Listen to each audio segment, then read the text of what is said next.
Adnan here in Tuscaloosa. These are the best of times, and the fans are well aware that the ride for the Tide is coming off a near flawless performance. Now college football's most powerful wave needs to keep crashing down on the rest of the SEC.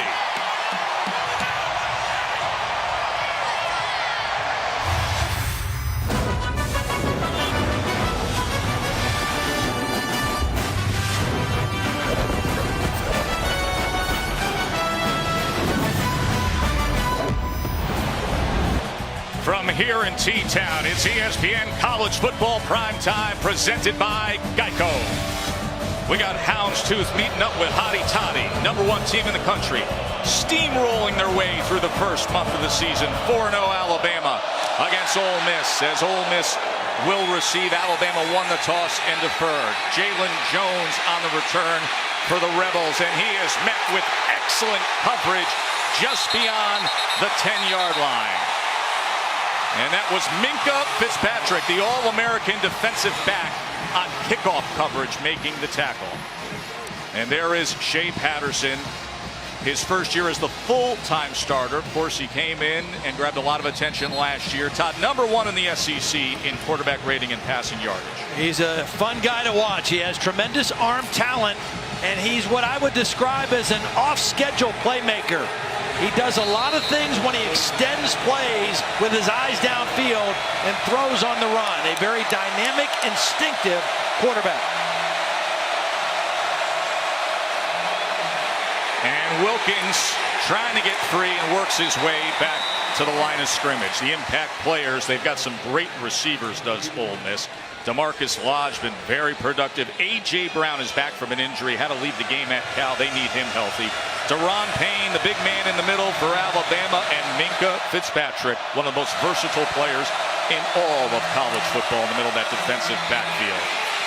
As quickly it is Dawson Knox. Yeah, I think Dawson Knox is another guy that could be a weapon for Ole Miss tonight. He had a stress fracture in his foot in summer camp. He had separated himself. He's back healthy now, and they expect him to play 40 to 50 snaps tonight. 3rd down and 4. Patterson downfield, but unable to connect with DK Metcalf. Coverage came from Anthony Averett. This is going to be a game where there's going to be a lot of situations where there's one-on-one battles. Wide receivers from Ole Miss against defensive secondary people of Alabama. And that time, the first one out of the box, Anthony Averett won. Will Gleason, the Australian native, on to punt. And this is fielded by Diggs as he already crosses midfield and trying to spin for more yardage on a good return by Trayvon Diggs of 15 yards. Let's go to the field and check in with Holly Rowe. Well, the Alabama running game is so strong, but the passing game is yet to come along this season. Their best wide receiver has 20 receptions this season, Calvin Ridley, but the rest of the guys, just 7.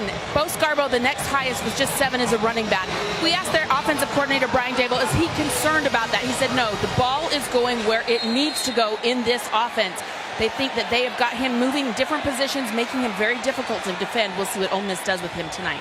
He is in the midst of an incredible career. Damian Harris, who had an outstanding week against Vandy, 151 yards last week. Of course, the quarterback is the sophomore Jalen Hurts, and Todd, he's thrown 150 passes without an interception right now, the streak is. He is an excellent decision maker, and that's the part of his game that has really grown. He plays with tremendous poise. He showed that as a freshman. I think he is a much better quarterback this year in all aspects of the game. 2nd and 6. Hurts with time, looking for a lot downfield, thrown to the outside of Robert Foster. We talked to Wesley McGriff, the defensive coordinator for Ole Miss, last night. He said, we have to survive the first 15 plays of this game. He said Brian Dable and his experience from the NFL as a script guy, we have to survive the first 15 plays, and we can't let either one of those 2 receivers, Foster or Ridley, blow the top off of our defense early. 3rd down and 6 now for Hurts. Has plenty of time to choose an option, and wide open was Ridley, but he couldn't connect with him. It's good protection, a good clean pocket, And that's a throw in practice that Jalen Hurts is going to make 9 out of 10 times. But he just overshoots Ridley. He's got him wide open. It would have been an easy conversion for the first down, but an overthrown ball by Jalen Hurts. Good read, just didn't execute the throw. We'll see if J.K. Scott can pin Ole Miss inside the 10 here.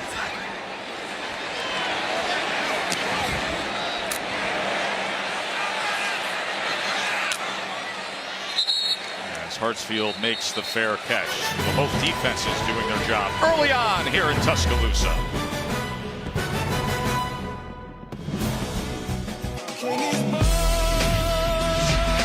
I remember rolling out. In trouble, cuts back the other way. And I saw a guy coming at me, and I don't know how I did. I just twirled out of it. Do you believe it? His first touchdown pass. Watch this grand imitation of Johnny Manziel. Johnny Manziel was my favorite player growing up. That was the eye-opening debut for Shea Patterson last year against A&M when he led Ole Miss to a come-from-behind win and was just dazzling in his debut. He's going to need some Manziel-esque moments here against Bama. As they will keep it on the ground this time with Wilkins and Deron Payne able to make the tackle. Well, one guy that Shea Patterson is very glad to have back is his center, Sean Rawlings. He went down in the first quarter of the Cal game, and it really threw this team for a loop. They had to move their guard, Javon Patterson, in to start at center. They had a lot of miscommunication problems up front, penalties at the line of scrimmage. He's a key leader. Patterson being chased. And throws it away as it was Rashawn Evans getting after Shea Patterson. Sean Rawlings injured his ankle. Here he is, number 50. He's not 100%. He had surgery on Monday after the game. A little bit late picking up that blitz that forced Patterson out of the pocket. But his ability to be the line call and make all the protection calls so valuable, especially on the road in a place like this. 3rd and 8. And they're saying incomplete, as Metcalf was the target for Patterson. That's a case of a young receiver not knowing where he is on the field. Patterson did a nice job getting him the football, and the receiver just needs to know where the sideline is to get a foot down. I mean, he should have been able to work the sideline a little bit better and extend his hands for the catch instead of making the catch into his body, and that would have been a first down. So Diggs back out there, had the 15-yard return the last time Gleason punted away.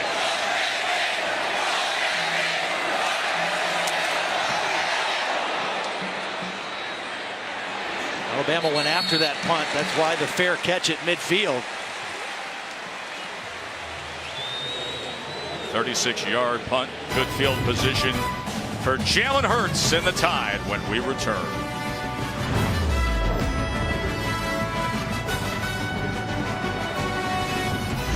ESPN College Football is presented by Geico. 15 minutes could save you 15% or more on car insurance.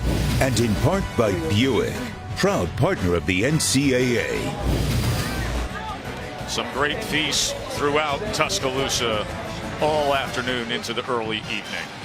It's a great situation right here to go deep to their main guy right here, Calvin Ridley. Starting in a stack, probably will bring him in motion inside. Perfect field position. They had time during the timeout to get the play call they want. Stacked up with Foster. They're going to swing it instead to Ridley, and with Foster leading the way, a first down for Alabama. Now Auburn, Mississippi State has gone final. Auburn just rocked State 49-10. That 3-game stretch against the ranked opponents for Mississippi State. That big win against LSU doesn't look so big right now. Well, and for Auburn, credit the corrections that they made after the opening game to Clemson, where they gave up 11 sacks.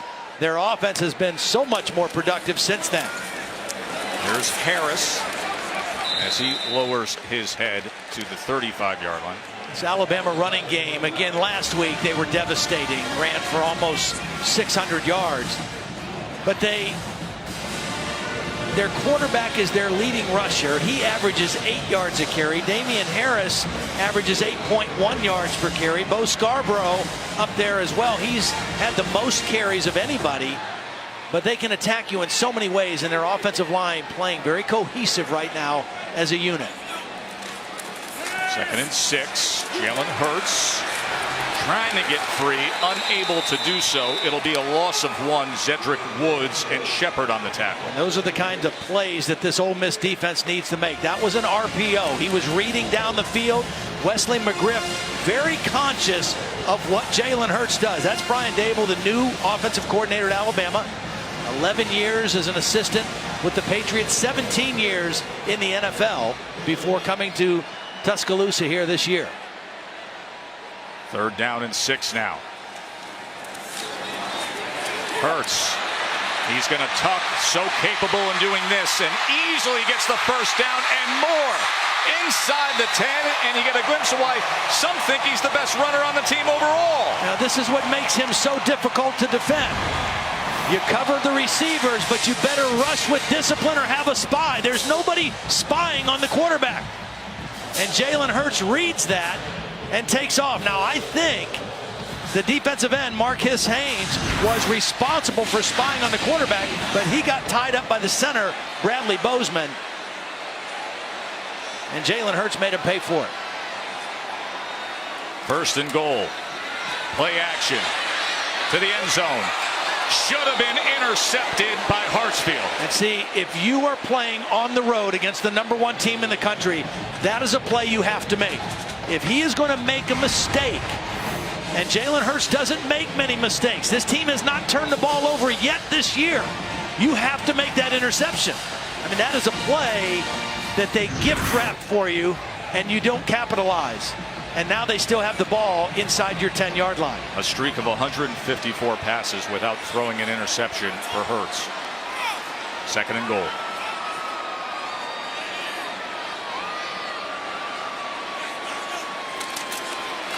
Here's Big Bo. Score it. Tie. Bo Scarborough.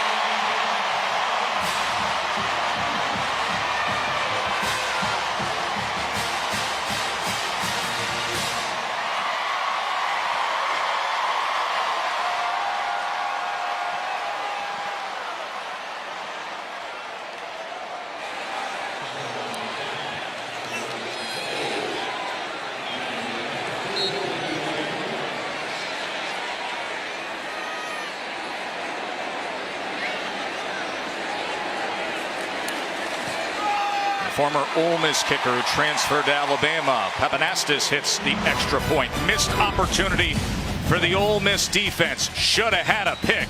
Instead, 235 pounds of power right down the middle. #1 Bama up a touchdown early.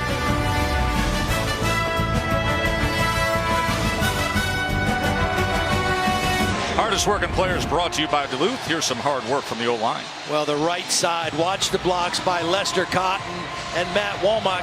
And all that Bo Scarborough is going to do is be patient and then find a seam right in between his right guard and his right tackle. This is beautiful execution and patience by Bo Scarborough. They took advantage of the interception that was dropped, came right back the next play, and got on the board with the touchdown. You can't do that to a great football team. You got to take those chances when you get them. J.K. Scott will now be kicking away as he hangs this high and short, fielded by Jones at the 5-yard line. But once again, good coverage. Barely makes it out to the 20. Let's go to the studio to Adnan.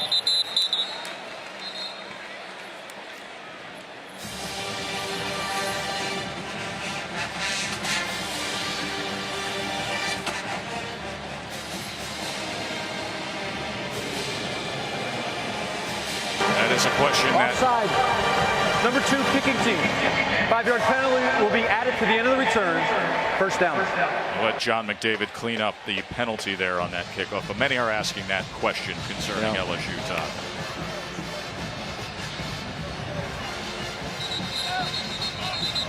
We talked about the return of Sean Rawlings, who was injured in the Cal game 2 weeks ago. The other guy that was banged up in the first quarter, A.J. Brown, their leading receiver. This is a deep, explosive group of wide receivers, but A.J. Brown coming in, their top guy, probably trying to get him the football, I would think, in this possession, just to get him involved in the game.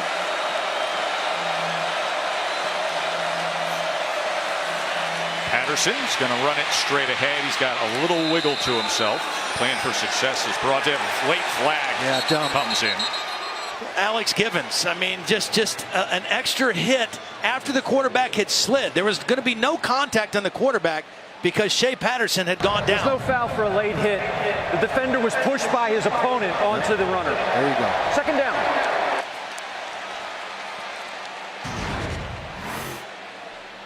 Patterson's giving it up right away. There it was. It was Givens just pushing. I thought they were going to call it on Givens.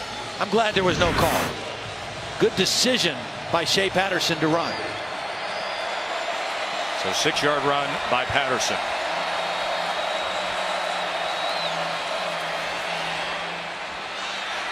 Threw it to the inside of Lodge, incomplete. We also get that plan for success brought to you by Northwestern Mutual. You know what Ole Miss has been able to do through the air. Meanwhile, the other side has been the ground game of Alabama. Yet to have a turnover in the last 30 quarters. Could have been with the interception. That wasn't for the Rebels. 3rd and 4. The slant picked off by Wallace. Levi Wallace. Well, what is DeMarcus Lodge doing? He just quit on the play. Beautiful play. No doubt. By Wallace.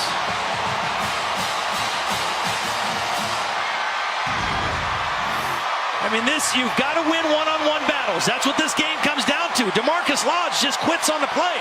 Number 5, and Levi Wallace not only gets the interception, he gets an escort into the end zone. And we saw this all season last year with the non-offensive touchdowns, and Alabama out in front early. One-on-one battles, wide receivers against defensive backs, and Alabama is winning those battles so far. It was the theme of last year, all the non-offensive touchdowns, and here a spectacular interception and pick 6 return by Wallace. Well, here's the matchup, and it's, there's contact. Alabama likes to put their hands on you as defensive backs. But Lodge is a big receiver at 6'2", 200 pounds, and he just does not fight for this football. You've got to fight more for the football than that, and then you just can't give up on the play. He might not have made the tackle, but he gave no effort, and Levi Wallace takes it in for the touchdown. Levi Wallace, the senior from Arizona, who's number 1 in the SEC in passes defended. Let's go down to the field to Holly. Well, Nick Saban, the master psychologist, challenged his team this week. They were coming off a 59-0 win over Vanderbilt, but he wanted to make sure that they were not satisfied. Everybody started talking about Alabama as the number 1 team, but he wanted this team to be self-motivated, not externally motivated, internally motivated, to be as good as they possibly could be. Looks like they've already heeded their coach's advice. Pretty motivated down here on this Alabama sideline. Well, they are not a team that you can afford to make mistakes against because they capitalize. They are so efficient in all phases of the game, and that efficiency is the difference right now. Joan has to turn around to field this, and tremendous coverage again. Let's go to the studio with that now.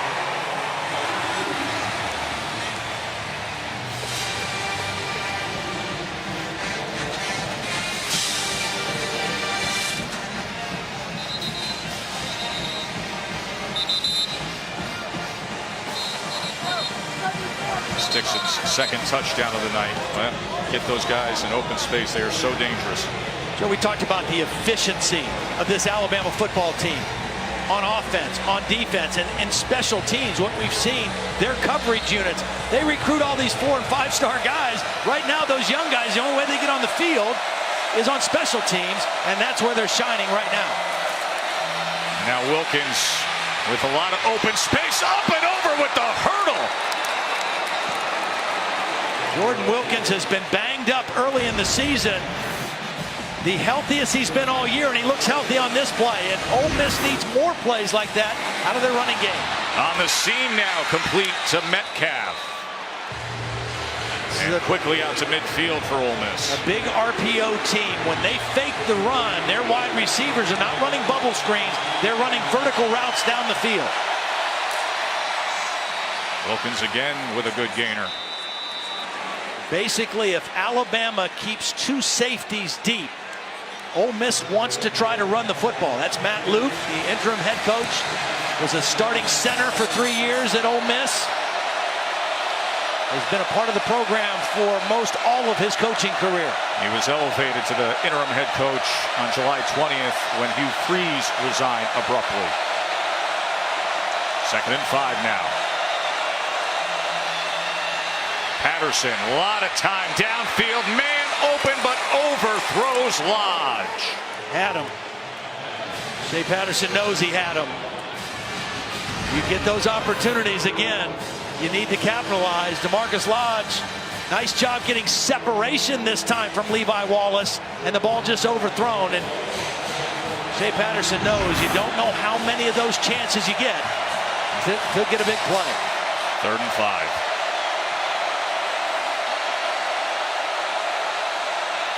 Tide coming after him. Patterson kept his balance, looking to shake free, and then is driven down by Isaiah Buggs. See, as soon as Ole Miss took their running back Penniman and motioned him out to an empty backfield, Alabama brought extra pressure. They brought more guys than Ole Miss could block, and Shea Patterson had to get flushed out of the pocket. Watch Penniman go in motion. As soon as that happens, you only have 5 blockers, and Alabama brings an extra defender free. That's the safety, Ronnie Harrison, that forces Patterson to leave the pocket. So Gleason will punt again. And Diggs with the fair catch just inside the 15. Of course, week 3 of the NFL is upon us. And ESPN's the place to be with a new time and a new team. Sunday NFL Countdown at 10 a.m. Eastern. They're going to get you all the breaking news and stories and injury updates. Get you set right up until kickoff. Then week 4, Monday Night Football. Kirk Cousins and the Redskins taking on Kareem Hunt, the rookie sensation, and the 3-0 Chiefs. And coverage begins with Monday Night Countdown at 6 Eastern. Speaking of Kirk Cousins, I thought this was a great tweet. He said, on the left, Bo Scarborough in the 10th grade. On the right, me in 11th grade. Now I know why Alabama never called. Look at that photo. And here is the aforementioned Bo Scarborough. Had his 4th rushing touchdown of the year moments ago, tackled by Gates. They have such depth and talent at the running back position. Scarborough, Damian Harris, a true freshman, Najee Harris, Josh Jacobs. They've got a lot of guys who they get the football to. All want their touches. Sort of like the team we saw last week in primetime, Georgia, who looked excellent again against Tennessee today. 2nd and 7, Hurts quickly to Calvin Ridley. That was so pure for a first down for the Tide. Good quick decision by Jalen Hurts. One thing that you notice that's different with this Alabama offense under Brian Dable from the one that was under Lane Kiffin, you don't see Jalen Hurts looking to the sideline to change the call. Jalen Hurts is being asked to see things and make those decisions at the line of scrimmage. A lot more on his plate this year as a decision maker, and he's kind of really taken to that new role. Hurts. Good strike downfield to Cam Sims. And Sims turns it on inside the 10.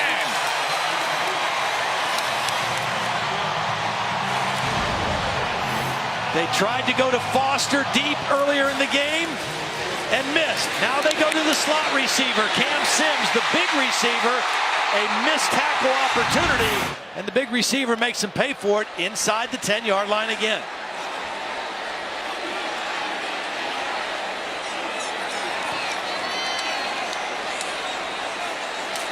First and goal, Scarborough, as he fights his way for a couple of yards. It was Breland Speaks who met him. There's Pamela Hurts, Jalen's mom.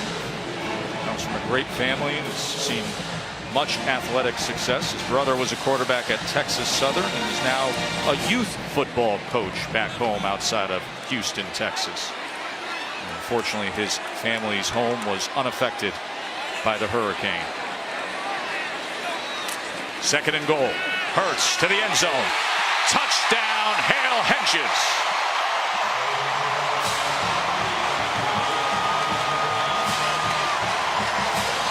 So many ways they can hurt you. Excellent skill, talent, an offensive line that is playing cohesively, and a quarterback who's making consistent decisions.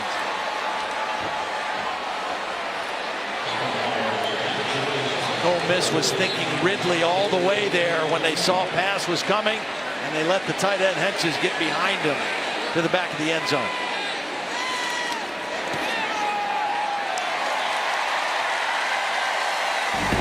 Young man just turned 19 years old in August. Had a sensational freshman year and already off to a great start as a super soft. Mom's got plenty to smile about, doesn't she?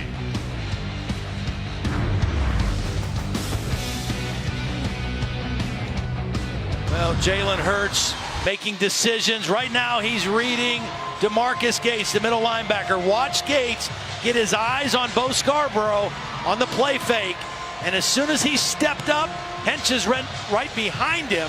And Jalen Hurts made the right decision of where to go with the football. Their run balance game for the Alabama offense, Todd. Their run game has been so good. You have to respect it. You have to try to get to the line of scrimmage. And then when your quarterback makes good decisions, it opens up everything.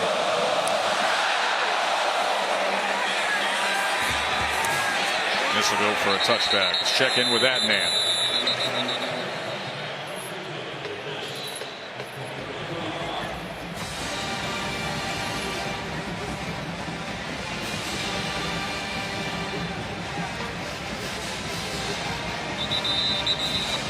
Always such a great setting there. Game day was treated the right way. In Blacksburg, see Brian Dable, his first year coming over from all the Super Bowl wins with the Patriots, and I think just bringing some stability after all the turmoil with Sarkisian and Lane Kiffin at the end of last season.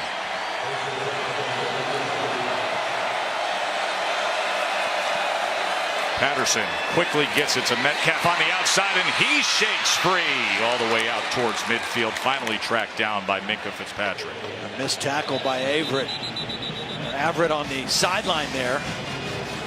Again, this receiving core is big, they're fast, and they're deep. And so you have to really kind of play everybody. They make you cover the whole field because there's no weak links at the wide receiver position. Metcalf tried to line up after making that reception, and then all of a sudden just went down to the turf. Metcalf is the biggest of the wide receivers at 6'4", 225 pounds, redshirt freshman. Little hitch route, and then the strength to break the arm tackle. He went face first into the turf. That's why he came up with a helmet full of grass. So Minkah Fitzpatrick lost his helmet at the end of that as well.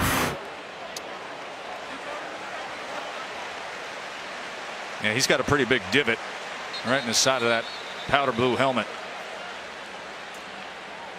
Well, he is a big guy, 6'4", 225. He was so impressive early on in his freshman year, his true freshman year. Then he broke a bone in his foot, missed the rest of the season, so now comes back as a redshirt freshman. But one of those big targets, capable athletes for Ole Miss.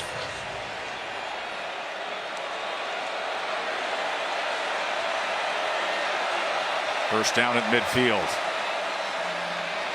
Patterson trying to extend the play as Buggs applies some pressure, launches it downfield, and it is caught by DeMarcus Lodge. And that is where Shea Patterson is most dangerous, when he extends the play and when he rolls to his right. Because when he scrambles, he is primarily scrambling to throw, and he does that much more effectively as a right-handed quarterback when he goes to his right than when he goes to his left. 35-yard hookup. between Patterson and Lodge. And here's A.J. Brown as he cuts back and gains a little extra yardage. They didn't know if he was going to go this week. Had a sprained MCL. He got injured in that loss to Cal 2 weeks ago. I would say it's absolutely essential for Ole Miss to get in the end zone on this possession. Down 21 points right now.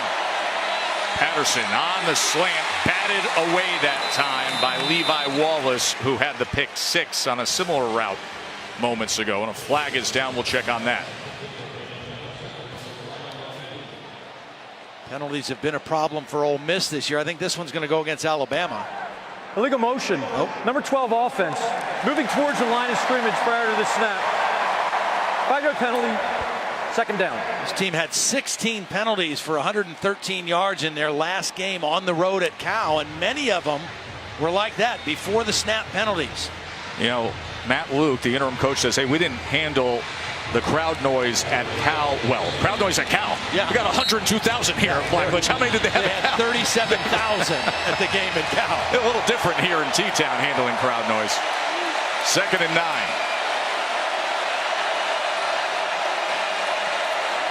He looks Wilkins' way and then look to the end zone and now has to come back to him. They may lose yardage here as Fitzpatrick was waiting on Jordan Wilkins. Now, Minkah Fitzpatrick may be the best player on the field.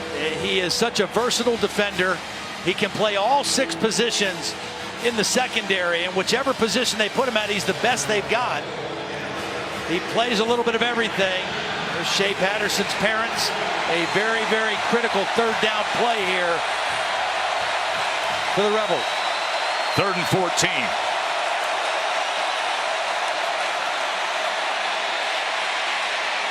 Over the middle, inside the 10 to Jefferson. He's going to be about 3 yards short of what they needed. It'll bring up a 4th down. Matt Luke is going to opt to get points right here, which I understand. You're on the road. Alabama is getting after you. You got to get some points. I mean, touchdowns are you're gonna need touchdowns eventually. You're not going to beat Alabama with field goals, but you got to get some points out of this drive. Gary Wunderlich into attempt the 26-yarder. He was actually injured at Cal too. Hurt his hamstring on his plant leg attempting a kick. And they are happy to have him back. His 52nd career field goal. They got a little bit of magic out of Shea Patterson on that drive to get on the board. You know, he comes from good lineage when it comes to some magic, because his grandfather George actually toured with the Harlem Globetrotters playing for the Washington Generals. And Shea himself has got a little bit of that razzle-dazzle that you would see when you're touring around with the Globetrotters, just making some things happen. Well, again, he is a guy who makes plays when things break down. His ability to extend plays with his legs, maybe he has that music playing in his head as he's making these kind of plays. Very instinctive, and in many ways resembles Johnny Manziel, who he used to love to watch play. And then just a few moments ago tonight, a big play forced out of the pocket.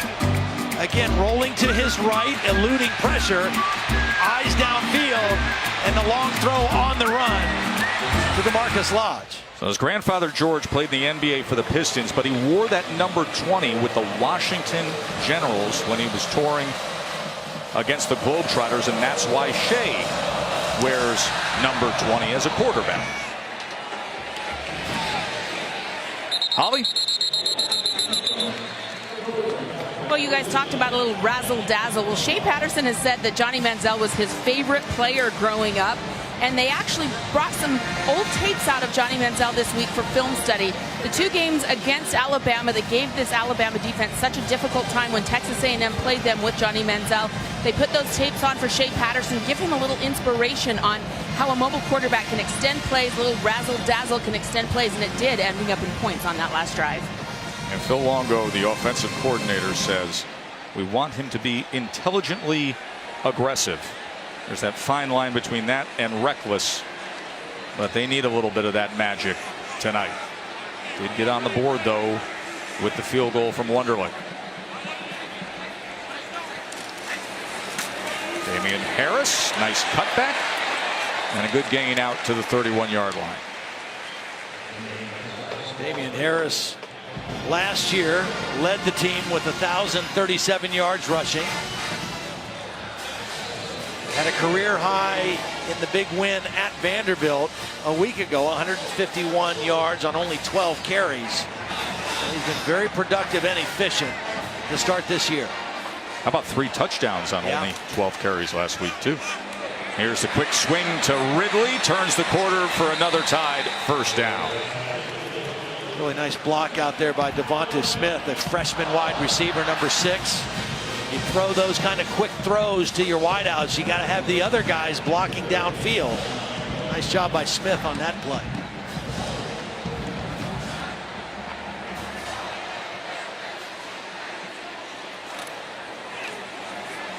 Hurts kept it. Harris is going to try to help him with a block as Hurts tried to find some room. Maybe a gain of 2 that time. DeMarcus Gates with the tackle. You know, when Ole Miss won here 2 years ago, they made a lot of big plays with their quarterback Chad Kelly, their wide receivers, but they also forced 5 turnovers. That really helped their effort. This Alabama team has gone now, 31 quarters dating back to last season, really till the first half of the Iron Bowl against Auburn. They haven't turned the ball over. They're the only team in college football that has not turned it over yet this season. 2nd and 7, and a good tackle by Hartsfield coming up, as well as Gates getting involved with the run stop. Big play right here for the Ole Miss defense. They've had a couple nice plays on 1st and 2nd down. This is the money down, 3rd down, and when you have a quarterback like Jalen Hurts, you better pay attention. You better rush with discipline, and you better have somebody in a spy technique to account for him. I think it's going to be number 38 right there. Marquise Haynes is going to be the spy this time on Jalen Hurts.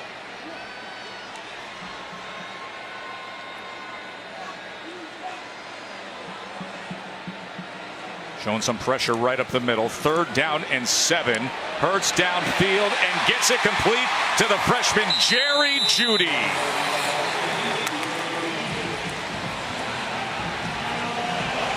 Ole Miss decided to come with pressure. Watch the inside blitz. That left man-to-man. Jalen Hurts read it, went to the outside route. Beautiful throw. That's the same route he overthrew Ridley on the first possession. That time beautifully thrown to Jeudy. Now, quarterback run here as Hurts gets 2 yards. That is the end of the first half. First half, that saw Jalen Hurts throw a touchdown. Saw Scarborough run one in and has the tied up 21-3.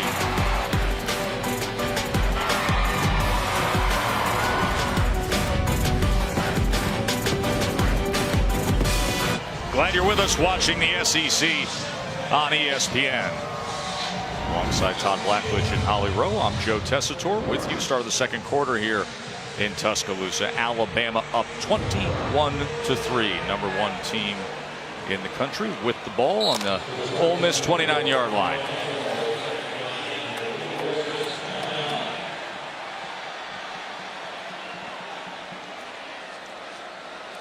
Second down and 8.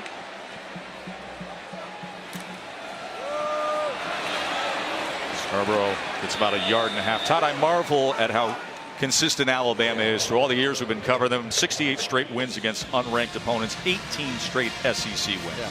I mean, you can look at a lot of different numbers. The one that stands out to me, this tonight is the 55th game that Alabama has played as the number 1 ranked team under Nick Saban. Right. They are 48-6 in those games coming into tonight. Their level of consistency is staggering in today's world of college football and parity and guys only staying 3 years instead of 4 or 5. It's amazing. And that's all he complains about every time we talk to him, is how hard it is to get kids to buy into that consistency of performance. Well, and he does it better than anybody, Nick Saban. Jerry Jeudy, little stop and start, going to be 1 yard short. And you think about the others who have done that at that level, being number 1. And Saban sits atop Woody Hayes and Bobby Bowden. Yeah. Urban Meyer has put together a pretty impressive record himself at 2 places, at Florida and Ohio State, but not the same number of games to this point.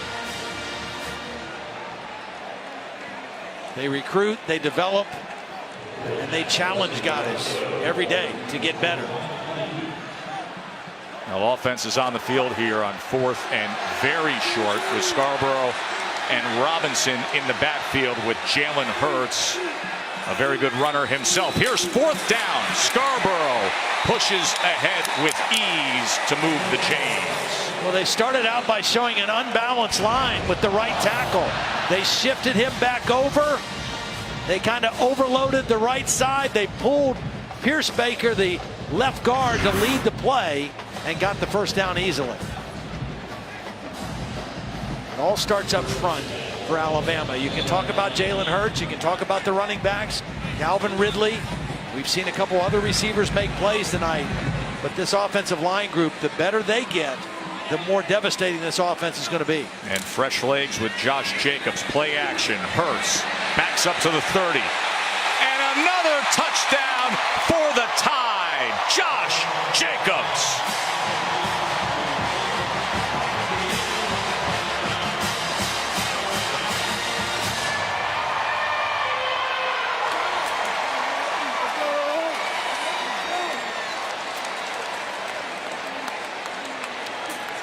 Wow. It's pretty nice when they put you in for one play and they call your number and throw it to you for a touchdown. Efficiency. Seen 4 different running backs check in for Alabama. Jacobs the latest. And just like that, the touchdown reception. The sophomore from Tulsa, Oklahoma. And just keep adding to the total for Jalen Hurts.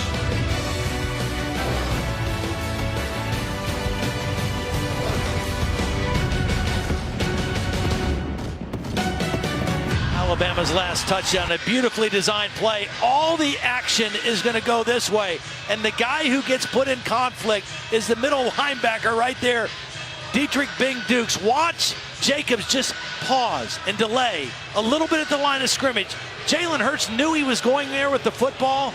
Everything looked like they were rolling right to throw right.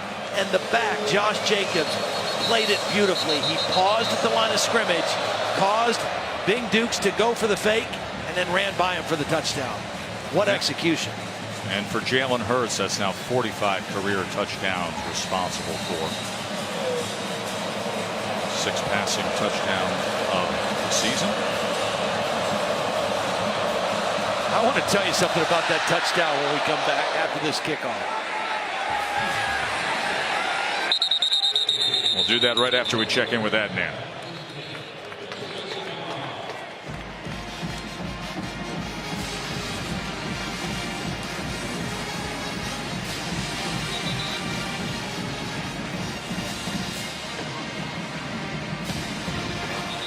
Interesting to see if they can make that comeback. Todd?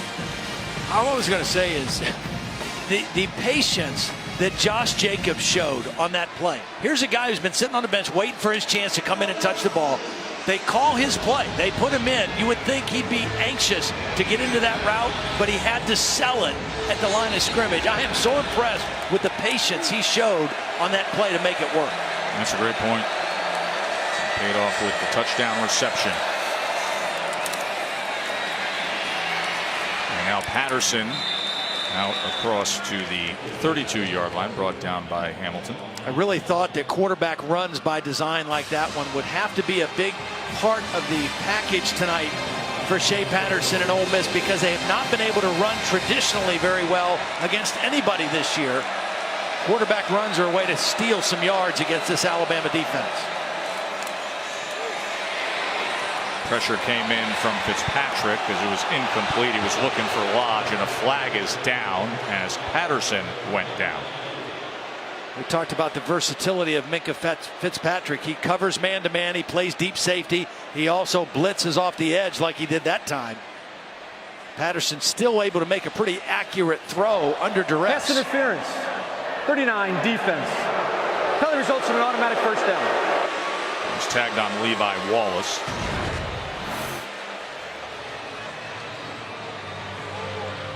I just had a lot of body contact, had his hands all over the receiver. What Lodge did a nice job of getting inside Wallace and just kind of shielding him with his body. So a first down as Patterson is going to launch it downfield again as he was trying to find Lodge streaking down the near side. We're going to have a late hit on the quarterback as well, I think, after the play. Pass interference, roughing the passer, 32 defense, 15-yard penalty, and an automatic first down. And that was Rashaan Evans, who they had coming in hard on Patterson. Yeah, it's just not necessary. It was well after the throw.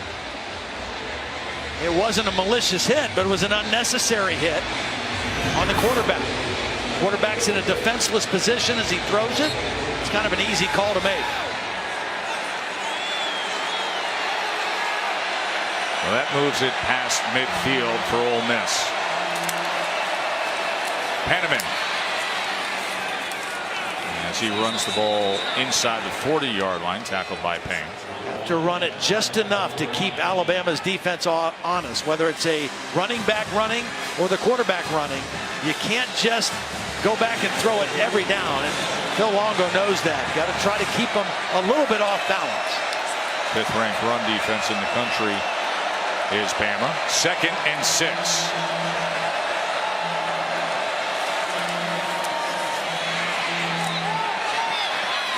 He's thrown to the outside of Metcalf.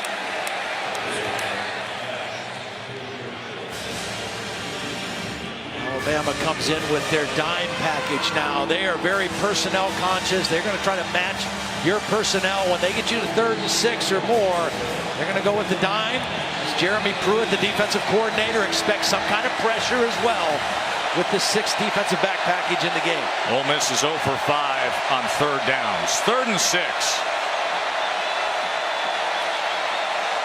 Tony Brown was creeping up to that line as Patterson checked and now shifts Penniman over.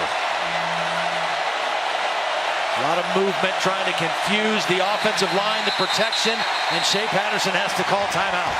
Play clock was running down. Mississippi. As Bryant Denny was roaring. We'll take a short break and come right back.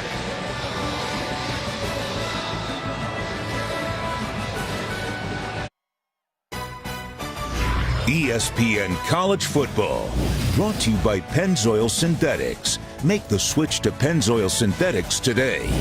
And Reese's Peanut Butter Cups. Reese's, perfect. You know all about the football national championships, but gymnastics, softball, women's golf, men's golf, a couple of years there. This has been a town of titleists as Tuscaloosa. 28-3, #1 Alabama. Key thing here is making sure their protection is communicated correctly between the center and the running back Penniman. Pressure in the A-gap. Patterson is swarmed and brought down by the All-American Minkah Fitzpatrick as this is whistled down after the sack and a loss of 12 yards. They get you in that situation. They can bring pressure from a lot of places. Watch the top of your screen. This is where the pressure is going to come. Minkah Fitzpatrick, the back, Penniman, doesn't do anything in the protection. Again, there's got to be communication of knowing where the people are coming from. That wasn't an all-out blitz. It should have been picked up, but a lack of communication, and Penniman, I think, going the wrong way as the back. As Gleason punts away. Fielded near the 20 by Diggs. He's an interesting character, Minkah Fitzpatrick. Take a listen on his thoughts of the GOAT, the greatest of all time.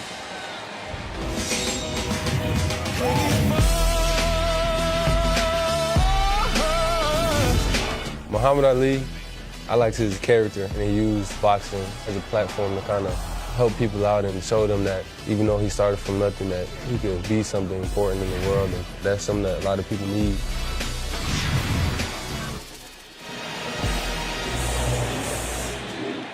Minkah Fitzpatrick from Old Bridge, New Jersey, the All-American defensive back for Nick Saban's Tide.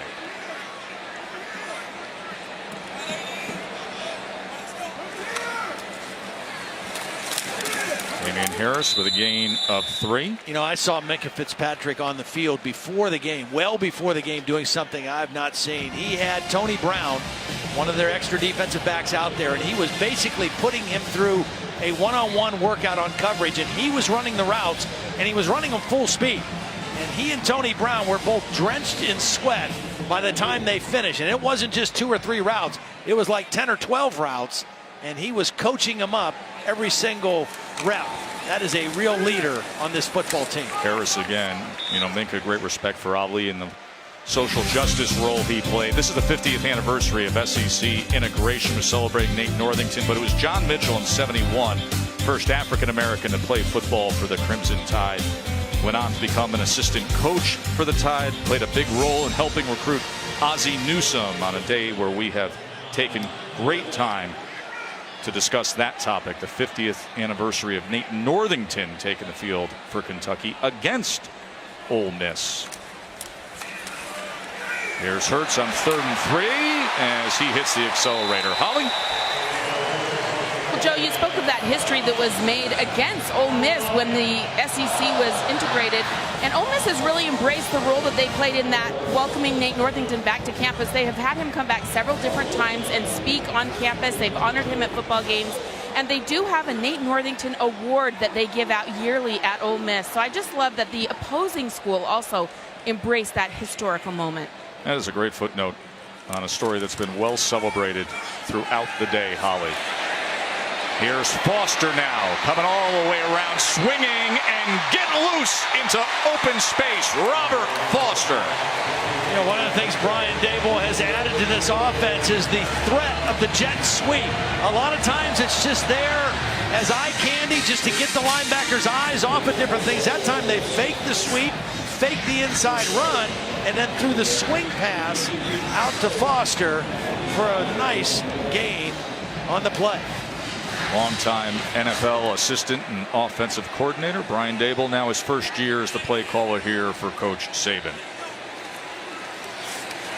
Hurts, first down pass, and once again, Josh Jacobs, similar to what they did for the touchdown strike not long ago. A really nice job by Hurts getting rid of the football under duress. Victor Evans, the defensive end, was right there, and Hurts had to hang in under pressure and deliver the football, and he made an accurate throw. His decision-making, Joe, he is so calm, and he plays with such poise. Nothing flusters him. And I just think he has stepped up his game in terms of his knowledge of the offense. Scarborough bounces off a would-be tackler and muscles his way inside the 5. A flag is down. We will check on that. Holding. 82 offense. 10-yard penalty. First down. It's a tight end, Irv Smith Jr. with the holding penalty. Haven't been too many mistakes by this Alabama offense. There he is on the end of the line, number 82. Starts off in good position, but as he feels his man get away from him, kind of grabs the jersey right there. He had his hands in good position to start the block, but as Haynes tried to separate, he grabbed the jersey, and that's what drew the flag.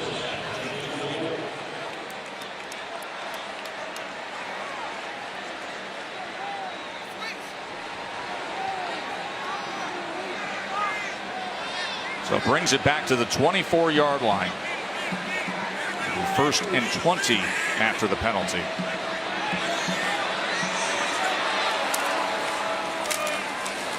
And this time Scarborough met and then pushed down as Breland Speaks was involved there. Talked about Brian Dable. His first association with Nick Saban was as a GA at Michigan State back in the late 90s. And the other GAs on that staff at the time, Josh McDaniel, his best friend, who is the coordinator for the New England Patriots, Mel Tucker, who we met last week, is the defensive coordinator in Georgia, and Adam Gase, who's the head coach of the Miami Dolphins. That's a pretty good set of GAs to break in under Nick Saban.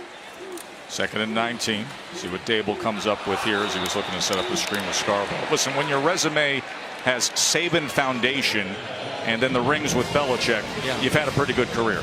Yeah, and Parcells mixed in there That's as well. right. You know, a little bit of all of those guys.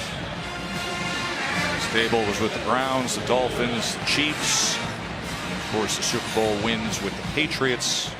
for a decade up in New England and now down here. And he says, listen, I'm really enjoying Tuscaloosa, as is his wife, Beth. And congratulations to the Dables as they welcomed a 2-week-old son, Luke. Their oldest is 18, and then there's little Luke. Number 6. 3rd and 19.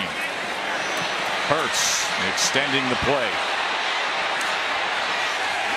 Rifled that thing into the end zone to Ruggs, who couldn't haul it in, and a flag comes in late as he was slow to get up.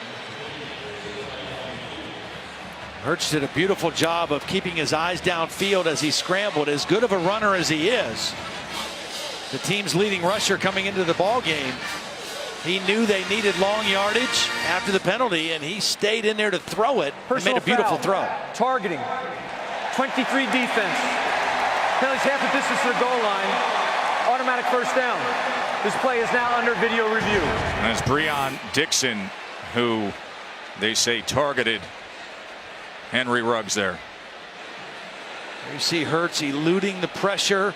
Eyes downfield, gets his shoulder square, rolling to his left. Should have been caught for a touchdown. I'm not sure how you call this targeting. The receiver was going down to the ground after the miss. He did kind of come in with his head, but he didn't hit him with his head. Bill Lamagnier is our rules expert. Bill, do we have forcible contact there? Well, you hit the key word there. He does have some contact to the head neck area. However, I would not deem that forcible contact, and I would expect the replay official to reverse this, and there'll be no penalty whatsoever.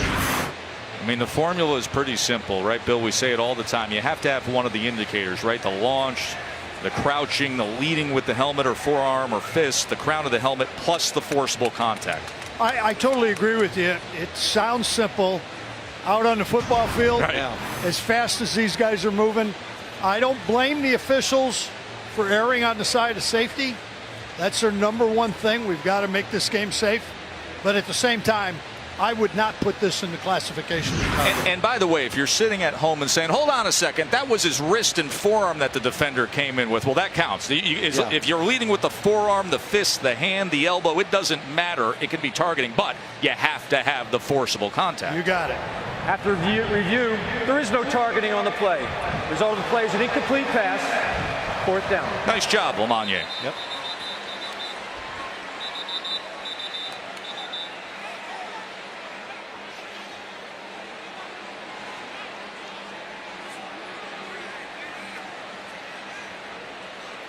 So Andy Papanastis will come in with the field goal attempt. Told you he played at Ole Miss early on in his career, transferred to Bama. Young man who was struggling in scrimmages in fall camp, but he has been a pleasant surprise in season. And it's a 40-yard attempt. 8 for 10 on the year. And that was off the mark. And Matt Luke is saying, job well done. Keep them fired up, coach.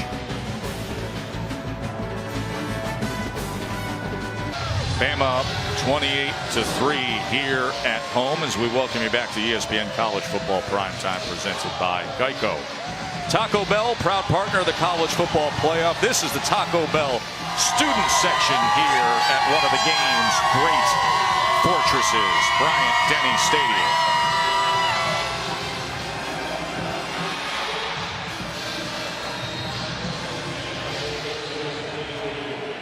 Joe Todd and Holly with you here in Tuscaloosa. Glad you're with us. Ole Miss on offense with Shea Patterson. Passed for 93 yards, threw an interception, returned for a pick 6 earlier tonight. Flag is down as Jordan Wilkins tries to dance for extra yardage. Yeah, dancing doesn't work against Alabama's defense. Holding. Number 9, offense. 10-yard penalty. 1st down. It's Dawson Knox, the tight end. Former walk-on, played high school at Brentwood Academy in Nashville. And it's because of the dancing. Dawson Knox, not a whole lot there for a hold, but that's a play where the running back just needs to get north and south, get his shoulder square to the line of scrimmage, and get whatever yardage you can get.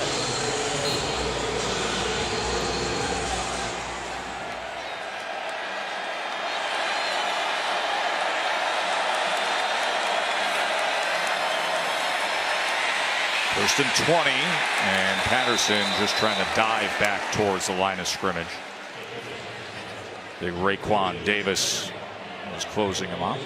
300-pound sophomore. He is a physical specimen.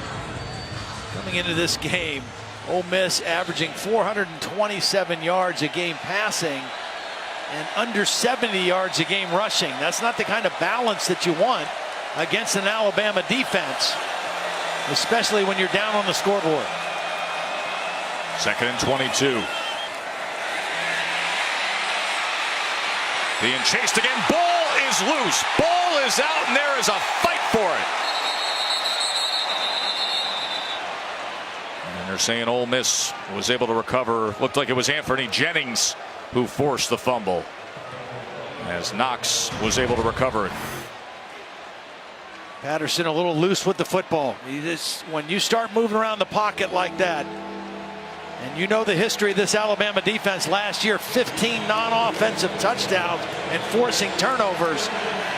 You got to secure the football if you're scrambling around those bodies in crimson jerseys.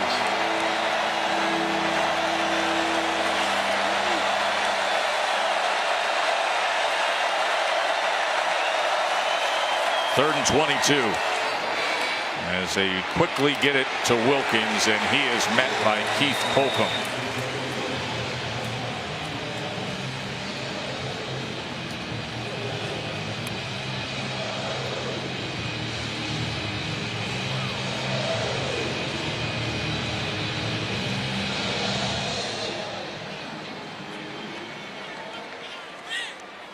Mom and Dad know it's not the same as going up against UT Martin. A few weeks ago, he set the school record with 489 yards passing.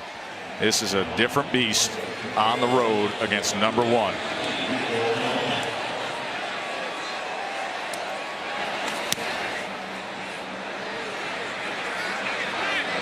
As Diggs makes the first man miss, already past midfield.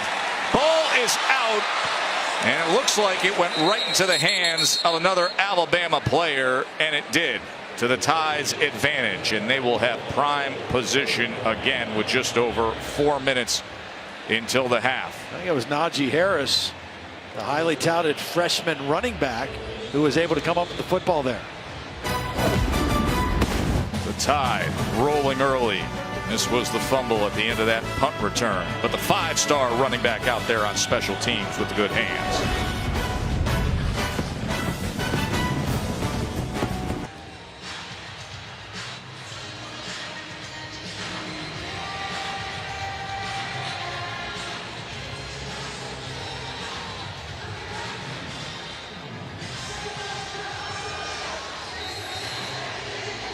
Boy, that is ugly. I can only imagine the Feinbaum show come Monday. Of course, it's always supposed to be a circle the date on Alabama's schedule, November 4th. LSU will be here in Tuscaloosa. Hurts on the run, and it was well blocked, and look at him stride close to the 10-yard line. Devontae Smith, the freshman receiver, did a nice job opening that up. This is a design quarterback draw. He's going to follow Damian Harris through the hole, and then there's Smith, number 6, the wide receiver, getting a good clean block on Hampton.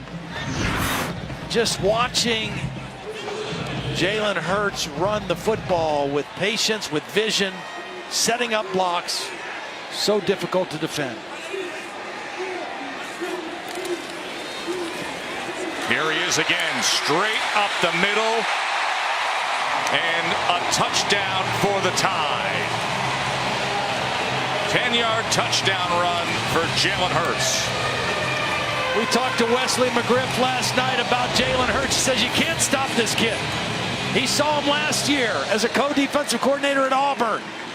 That game he beat him throwing. Tonight, a little bit of everything in the power that he runs with. Not only speed, but power.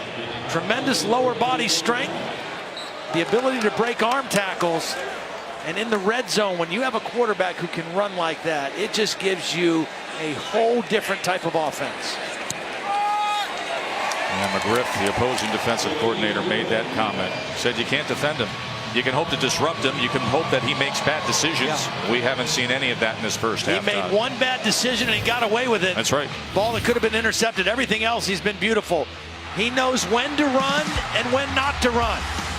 His decision making, outstanding, and the wide receivers know when he gets in the secondary, if they hold blocks, he's going to make it an even bigger play, maybe a touchdown. He's not always scrambling to run. Sometimes he's leaving the pocket, keeps his eyes downfield, and making throws, spreading the ball around, distributing the football to playmakers. His decision making tonight, outside of the one, has been outstanding. And then in the red zone, when your quarterback can run with that kind of power, very, very difficult to stop. Look what he's done tonight. Coming up on 200 passing yards, couple of touchdown passes, has 6 on the year, and now 4 rushing touchdowns on the year. Holly. Well, there's a reason that Jalen Hurts looks very calm and organized and smooth tonight. He has a Friday ritual that helps get his mind right. He says he doesn't have class on Friday, so he actually cleans his apartment. I'm talking vacuuming, sweeping, mop, the whole 9 yards. Gets his apartment nice and clean while blaring old school Isley Brothers. Todd knows the other one. Frankie Beverly and Mays, I think, was the one. Does Todd ever know Frankie Beverly and Mays based on our ride in the car last night as he's belting it out from the back seat? We'll talk more about that in a moment, but first, Adnan.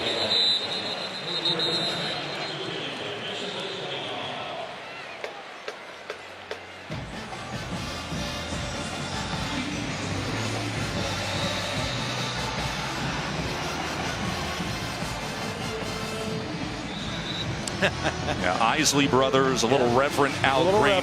Cleaning his apartment on Friday mornings, just getting in the mood is Jalen Hurts, Todd. Well, he is so smooth. I mean, I just like watching how he plays because he is unflustered. I mean, I can remember watching him against Ole Miss a year ago when he got hit and fumbled. They returned it for a touchdown, put him down 21 points. He never missed a beat. Wilkins struggling to get back to the line of scrimmage as Deshaun Hand came up with the tackle. You know, and the other thing you love about him, when we talk to the coaches about him, they say he's a gym rat. He has really embraced the whole studying of the game and wanting to be a great decision maker. He has the physical tools, no question. But the mental piece and the preparation piece is where he's really stepped up his game this year. Wilkins again on the ground as he's able to spin free from Deron Payne.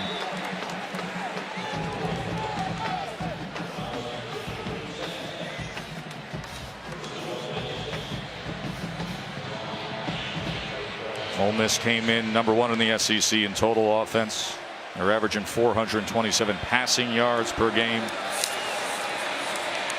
As they swing it this time, and it's Sweeney out beyond the 40. Another tackle by Minkah Fitzpatrick. You know, I think that this team, and Nick Saban said, you know, they don't really have that alpha dog leader like they've had on past teams, but I think they have some outstanding quiet leaders. Jalen Hurts is that guy on offense, and Minkah Fitzpatrick is that kind of guy on defense. Listen, you could put duct tape across Minkah Fitzpatrick's mouth, and I would take him over anybody any day of the week. He is a baller. As Averett comes up defensively against Metcalf.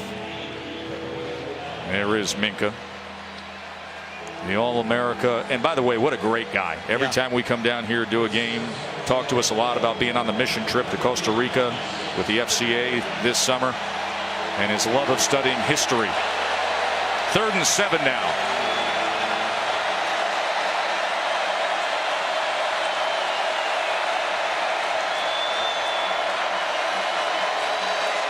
Harrison, A-gap pressure as Patterson can't get away from Ronnie Harrison. See, I don't like the idea of motioning to empty against Alabama because that just invites them to bring a pressure that you can't block. As soon as the back leaves the backfield, here comes Harrison in between 2 occupied linemen, and Shea Patterson has no chance. I think you got to keep that back in and have him block and not try to get him out in the pass route against this team on 3rd down.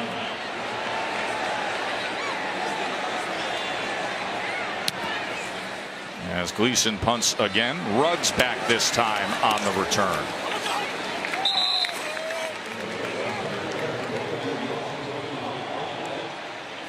Well, next week the Paul Bunyan Trophy is going to be up for grabs. It is Michigan State and number 8 Michigan at 7:30 Eastern on ABC. Did you see what Harbaugh did this week? They had a cannonball contest. He went with the can opener. Why in the clothes, though? It's Harbaugh. I mean, that's just the answer to everything. When you say why and then fill in the blank. Coach Harbaugh. Always grabbing plenty of attention. We started off our year with seeing Michigan down in Dallas as they thumped Florida on that day. Hurts going to tuck and run. And there's an example of where he's effortless and just smooth, and all of a sudden 9.5, 10 yards are underway. When to run and when not to run. When to scramble to throw, when to scramble to run. He has a very good feel for the game. Under a minute and a half before the half here as he gets it to Irv Smith.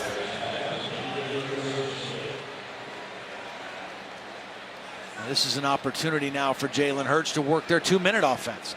They do this every day against their #1 defense, and that's tough sledding. They put that into the ground short of Calvin Ridley. 3 timeouts remain, facing a 3rd and 6 with 1:09 before the half.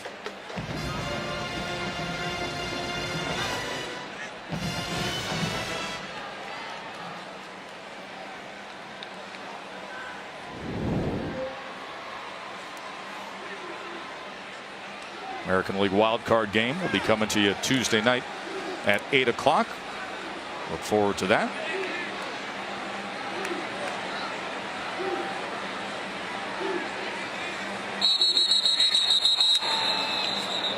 Excited to watch playoff baseball back in Ohio with the Indians. 75 offense, 5-yard penalty, 3rd down.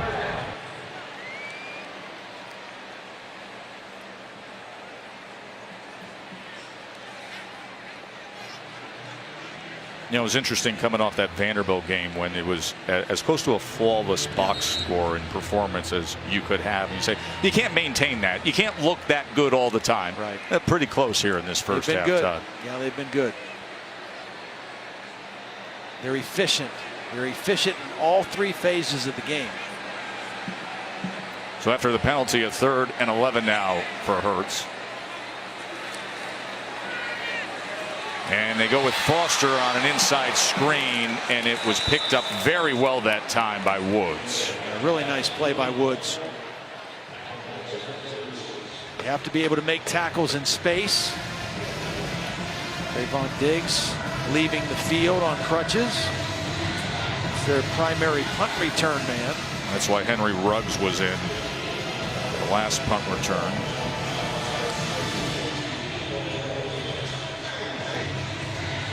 Diggs will get a head start to the locker room. He's played some receiver. He's been in the rotation as a starting corner. Levi Wallace had the pick 6 earlier.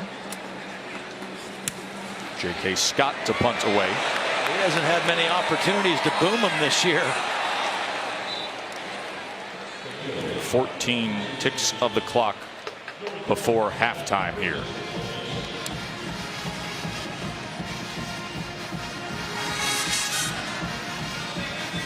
I don't really even recognize J.K. Scott without the long hair. No, he's one of those guys too. I said it to you at practice the other day. We walked in. We've enjoyed watching his career.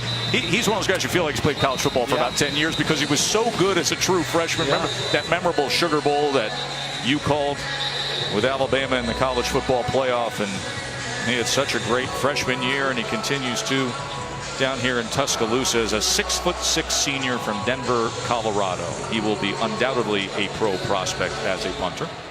Well, when you play defense like Alabama plays, and then you have a punter to add to that, you just wear people down with field position, and that's what he gives you.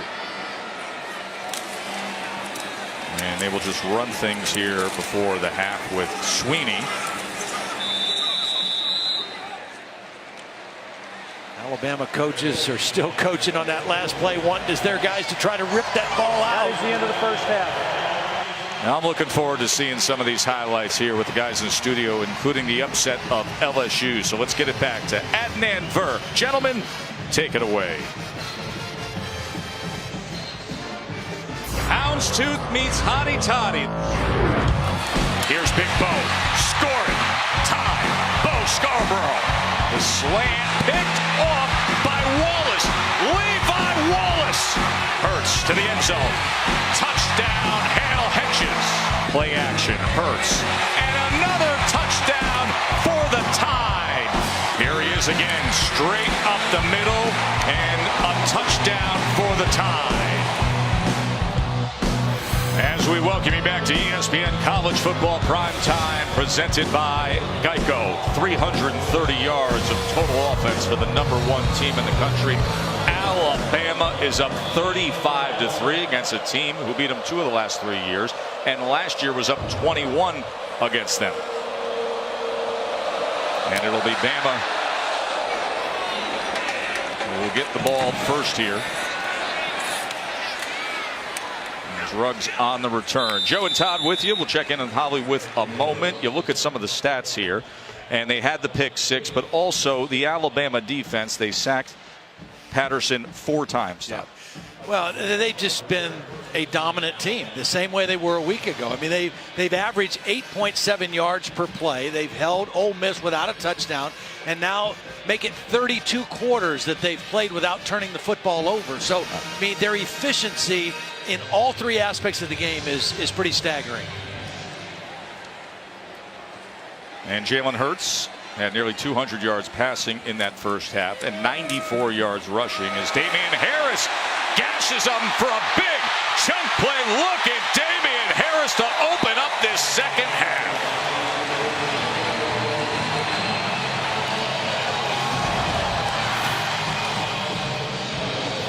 Ole Miss pressures their linebackers to the line of scrimmage, and when Bing Dukes can't make the tackle, Williams is into the second level of the defense in a hurry and turns a simple running play into a gash-type play to start the third quarter. 46-yard run for Damian Harris. Had a career-high 151 last week against Vandy.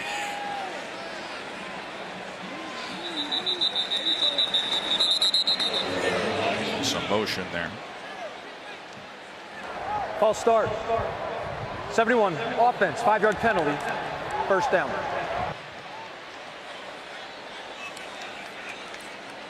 Pierce Baker, the left guard. Now, the only thing that has stopped Alabama tonight has been Alabama. Right? When they've had a couple penalties, but they have executed offensively in both the run and pass, and it all kind of revolves around their quarterback and the decisions he's making with the ball in his hands at the line of scrimmage. Hurts keeps on the read that time.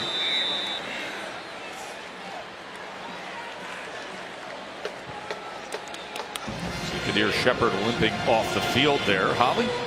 We spoke with Ole Miss coach Matt Luke at the half, and he said that really this game comes down to third down right now. They have not been able to convert on third down, and Alabama has converted on almost all of theirs. He says we just can't get off the field. He said we did a good job in the first half on their running backs, and then the quarterback got loose. So they have got to tighten things up and get off the field on third down. That's often the problem against Jalen Hurts, isn't it? A lot of that has to do with how much yards you need on third down, too. And Ole Miss has been in more long yardage situations than Alabama. 2nd and 12 as Hurts glides his way and then is thrown out by Zedrick Woods. I think he might have missed this read also. He has not made very many mistakes tonight. I think Bo Scarborough, he could have kept it with him, and he might have had a touchdown. He pulled the football instead, and this is the end of the play, in the field of play. That's not a penalty. It just got leverage and got him while he was up in the air. That leaves him with a 3rd and 8.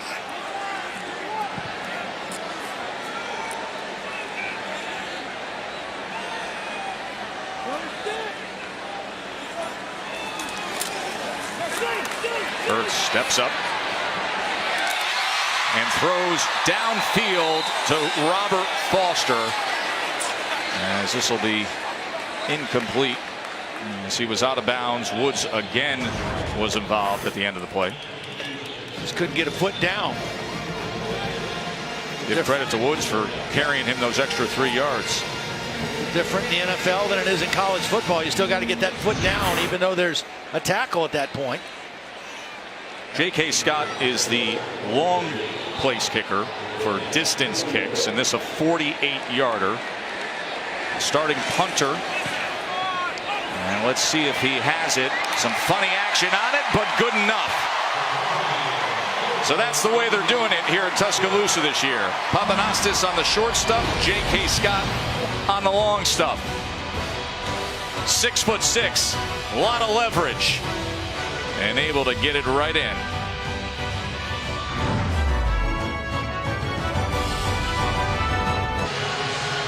Thank you, Adnan. Kelly Bryant having a similar stat line to Jalen Hurts tonight.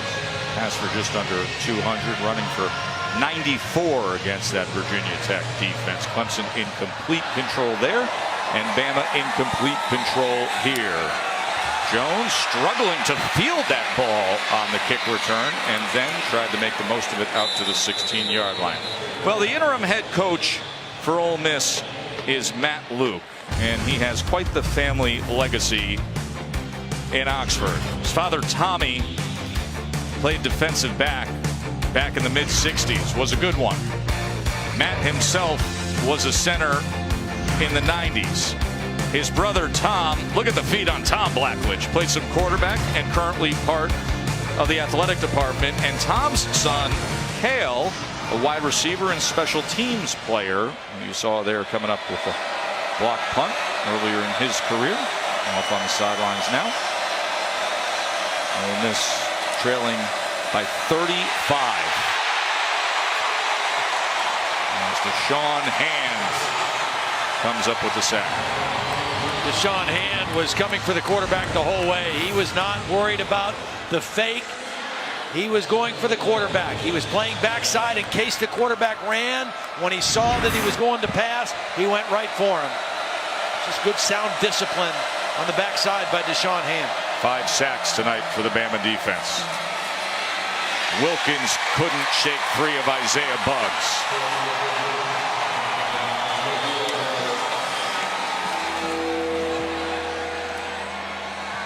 Five sacks tonight. You see the season average. This defense is starting to get a little salty here. Had the return of Jennings and Evans, the linebackers. Now a 3rd and 16. Always where they want to be. They back off the pressure this time. And was thrown into the ground as he couldn't connect with Wilkins. Well, you think about this defense also. 2 guys they were counting on to be great pass rushers got hurt in the first game and are out for the rest of the year. Terrell Lewis and Christian Miller, 2 rangy edge rushers.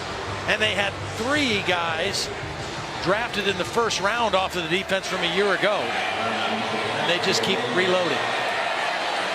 Leeson to punt yet again. As Ruggs comes up and fields it at the 45 with a running start, picks up a block and is inside the 30. True freshman in there returning punts, as we saw Diggs on crutches headed to the locker room. 16-yard return from Ruggs. Let's go to the field to Holly. Well, Trevon Diggs will be out for this game with a lower leg injury. That's why you didn't see him out there returning those punts. He will not be returning again tonight, guys. I'm not able to tell you when that happened. I guess he got hurt on a play, came back, got his leg retaped, and then went back out and played some more. So we're not exactly sure when that injury occurred. At 38-3, you're going to hear a roar from the crowd because Tua Tagovailoa, the true freshman quarterback, is now into the game. They love him down here in T-Town. Here's the prized prospect. And that should have been picked off as it was Jones breaking on the ball. But Tagovailoa is a true freshman from Hawaii. He got in last week against Vanderbilt. And what did he do? Oh, only this. Escaping the pressure, spinning around, and then throwing the dart to Devontae Smith for the touchdown pass. It was actually his second touchdown pass of the ball game when he came in. Left-hander, throws a really smooth pass. Very catchable ball. Najee Harris, 5-star recruit. And gets it down to the 22-yard line. Tagovailoa comes from Hawaii. He was an early enrollee. The MVP of the 2016 Elite 11 quarterback competition. And we'll move the chains with a run from Harris. Holly. Well, Tua Tagovailoa, you said was from Hawaii. He actually went to the same high school, St. Louis High School in Honolulu, that Marcus Mariota, the Heisman Trophy winner, went to. He is thought to be the next Marcus Mariota. He's trying to fill his shoes. And a cool story, when Marcus gave him some of his own shoes when Tua was in high school and said, "Here, I expect big things out of you, young man." And now here he is playing at Alabama. Most people thought he would end up on the West Coast, playing somewhere. Instead, he's in Tuscaloosa, backing up Jalen Hurts right now. As he spins ahead to the 11-yard line. And let me say this about him, too. I like the fact that the young man came to a place knowing who's ahead of him on the depth chart, wants to compete. It is that guy, Jalen Hurts. Not the same kind of runner as far as power that Jalen Hurts is. Maybe a little better pure passer. Hurts, by the way, did go over 100 yards rushing tonight. 10 carries for 101. As Harris will make it a 1st and goal. Najee Harris, true freshman from California. He was the 11th overall player in the ESPN 300, ranked as the 2nd best running back nationally. And he just trots into the end zone. I mean, he made that look all too easy. Well, that's the 2nd time on this drive that Alabama did that, and that was hurry to the line. They outflanked the Ole Miss defense. The Ole Miss defense is fatigued, and they snapped it quick before they were set. And Najee Harris gets an easy touchdown. Good use of the snap count by the young quarterback. Alabama scores again. With a true freshman quarterback and a true freshman running back coming right down the field.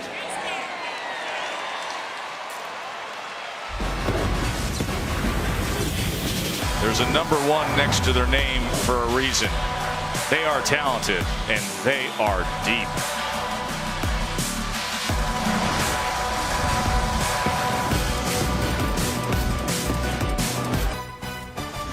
ESPN College Football, brought to you by Nissan, premier partner of the Heisman Trophy, and Cheez-It Grooves.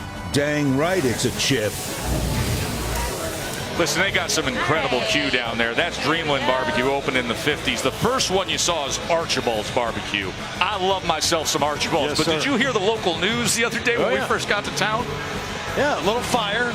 No big deal. No, there are 2 fire engines, a truck company, and a rescue truck, and a battalion command vehicle that was sent to Archibald's. But you know what they did there? They never shut down, though. They were still selling ribs. Yeah, it's all carry out anyway. There's nowhere to sit in there and eat. So you just get it and go. That is Woodrow Washington, who owns Archibald's. He is an iconic figure in town. He's like, folks, we're good. We're just going to sell ribs in the parking lot. Don't mind the fire trucks at Nandy.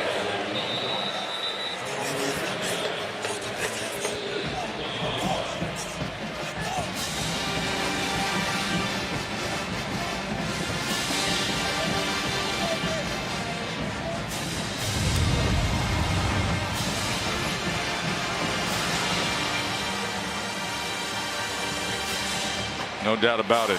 Keep the talk of Alabama and Clemson going as well with what number 1 and 2 teams in the country are doing as you look at the top 10 there, Todd. That game last night up on the Palouse was quite an exciting game. The upset of USC. Jordan Wilkins gets pushed back by Fitzpatrick. Penn State rolled today. Saquon Barkley did his thing again, but showing us different dimensions today. Yeah, had an opening kickoff return for a touchdown, threw a touchdown pass. That's Deshaun Hand, who's down on the ground. Not something you want to see if you're Alabama or an Alabama fan. We'll take a short break as they tend to Deshaun Hand. We'll check on him when we return.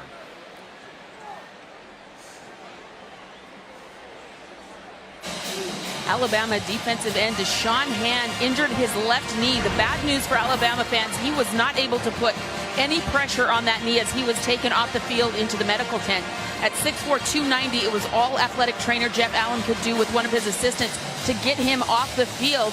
They did some preliminary ligament stability tests on the field. They're doing further examination in the tent. That would be a huge loss, guys, because Alabama already down 2 starters on defense. They are thin on that side. And we mentioned Christian Miller and Terrell Lewis, key parts of that linebacker core who were lost in the opener against Florida State. Here's 2nd and 7. Patterson floats it downfield to Knox. Knox is the guy on the cut block that was blocking Deshaun Hand. Wasn't an illegal block. Deshaun Hand just couldn't get his left leg out from underneath the block. 23-yard reception takes it just past midfield.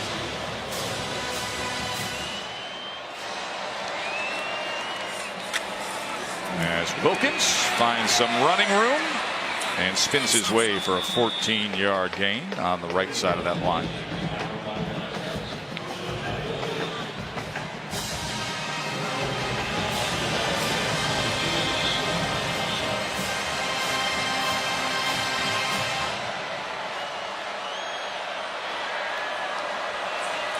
Pressure off the edge with Fitzpatrick. Not much against Isaiah Buggs.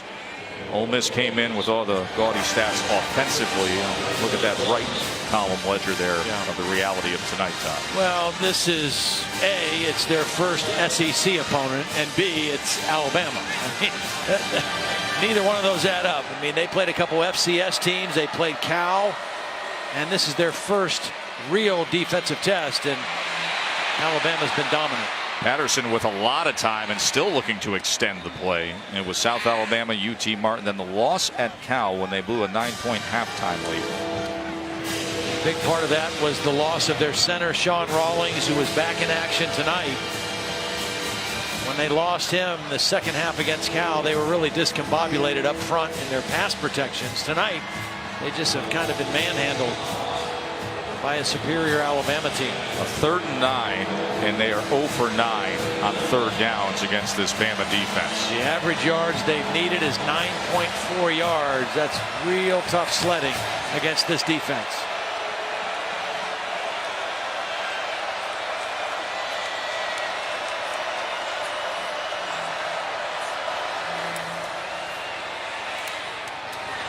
Thrown to the inside of Metcalf as a flag is down. And he's back at the 41-yard line.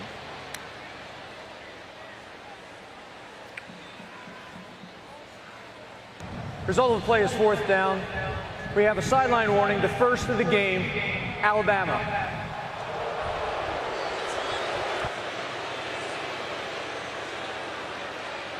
Saban says, what? You want to run that by me again?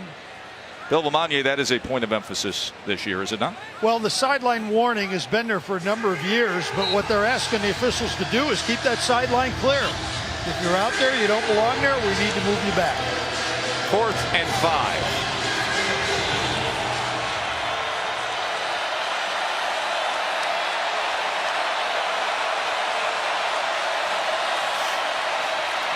Patterson just gets rid of it at the last second, but a little too much on it for Jefferson as Keith Holcomb was coming in. Really nice disguise by Alabama's defense. There's Deshaun Hand leaving the field on the cart. And another Alabama defender down. That's Isaiah Buggs, Todd. Yep, another defensive lineman. Actually, the guy in for Deshaun Hand. He's up on his own power. That's a good sign as he's able to walk himself off. But this is of great concern. Deshaun Hand, a starting defensive end.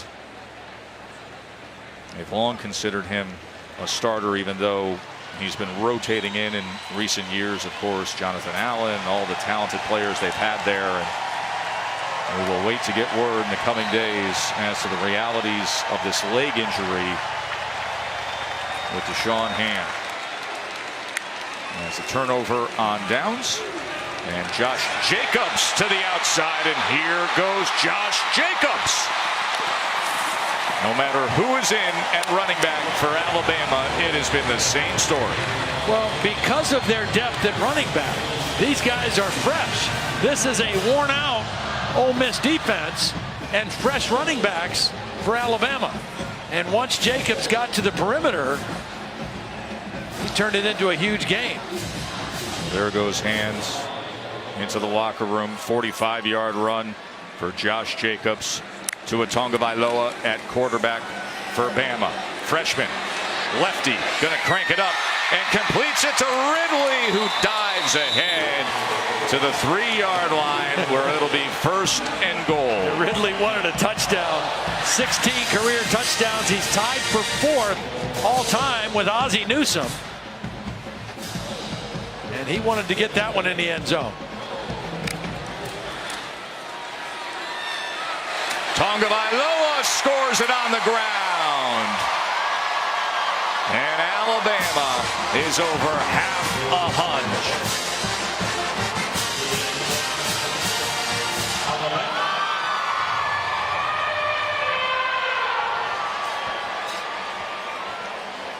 Well, a great solid night for this Alabama offensive line as well. We've seen a backup quarterback, backup running backs. I think that first team offensive line will find their way to the sidelines now for the rest of the evening. Very workmanlike, efficient effort by that group up front.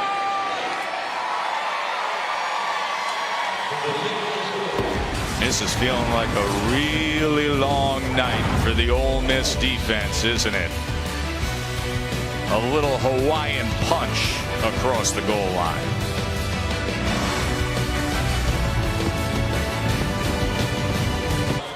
From here in T-Town, you're watching the SEC on ESPN. Alabama's last loss to an unranked team came at the end of 2007. They have now this season outscored opponents 66-0 in the third quarters of games. Over half the games that Alabama has played under Nick Saban, 52% of the games, they have held their opponents to 10 points or fewer. And they're working on another one tonight. Just amazing consistency of performance.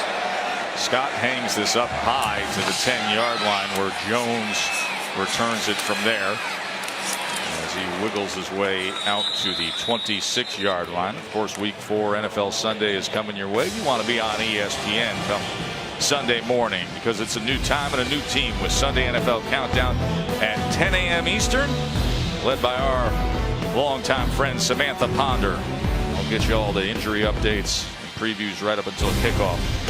And then Redskins Chiefs on Monday Night Football, and coverage will begin with Monday Night Countdown at 6 Eastern on ESPN. How about the rookie sensation Kareem Hunt, what he's been able to do? You had him in your fantasy team. You're doing really well. Jordan Wilkins with one little jump cut and another good move as he's past midfield.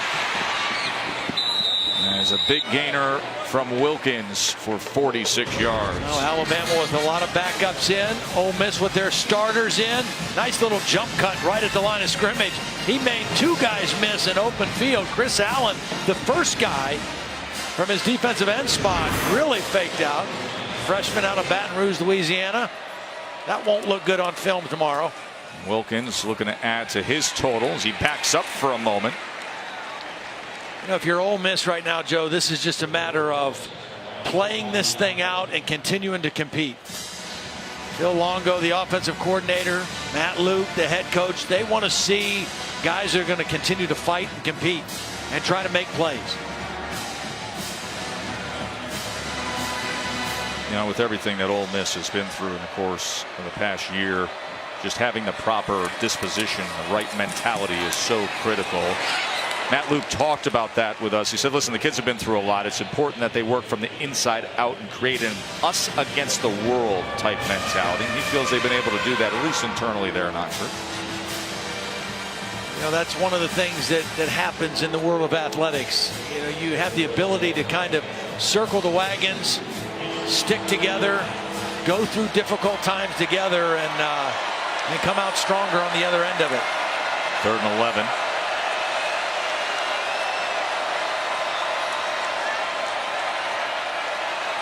Alabama's done a really good job for the most part of not letting these dangerous wide receivers get beyond their defense.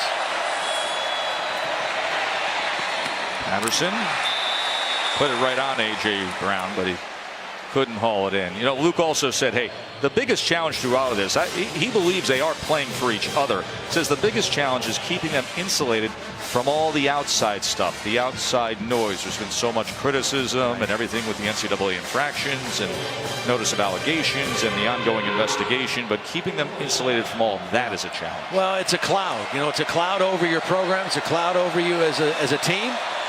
But you can only worry about the things you can do something about. 4th down and 11. And that ball was picked off by Wallace again. Levi Wallace had a pick 6 earlier, and now the interception here in the 3rd quarter. The first interception, Levi Wallace had to fight a receiver for the ball. This time he just had to catch one because Shea Patterson threw it right to him. He was forced out of the pocket. Levi Wallace stepped right in front of 2 receivers and collected his 2nd interception of the night. For Alabama, that is their 8th interception on the season. And again, they have now played 33 quarters without a turnover on offense. Puts them at a plus 19 in turnover margin since the first half of the Auburn game a year ago. As if they need any more advantages. Tagovailoa. He's going to tuck and run, and pretty shifty, isn't he? Another 1st down from the freshman. 14-yard run. Flag is down at the end of it. He had 2 options there. He could have thrown to his outlet receiver, Jacobs, the back, or run. Made the decision to run, and I think a late hit at the end of the play. Tua did not slide. He went head first. Down. After the play, personal foul. Targeting against the runner. Contact to the head and neck area. 15-yard penalty. Automatic 1st down. This play is now under video review.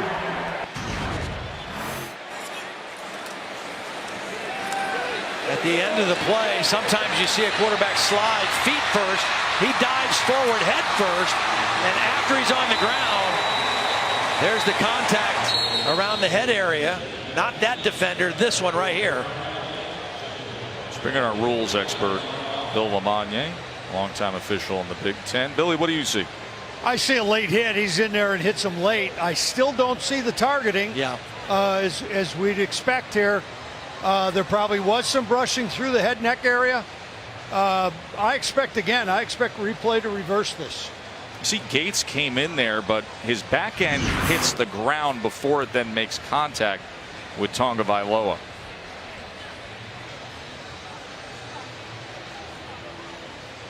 Well, so that'll be the 2nd reversal of a targeting call on the field that we have had tonight. You know, this is the 2nd week Gerald Hodges has been with us, and he's been busy on these targeting calls, and I think he's done an outstanding job the last 2 weeks. Gerald Hodges, the SEC official, upstairs with replays. John McDavid, the referee, down on the field. And of course, the video command center, just about 45 minutes away in downtown Birmingham, a spectacular venue of technology they have built there with Steve Shaw overseeing everything at SEC headquarters. There is the difference between last season and this season. Number of targeting calls we've had. After video review, there is a foul for a late hit, personal foul on the runner. However, there is no foul for targeting. The 15-yard penalty will be enforced. There is no disqualification. Well, again, I think that's correct. I think they administered that the correct way. There was a late hit and no targeting, and so Alabama in outstanding field position again here. after the scramble and the penalty.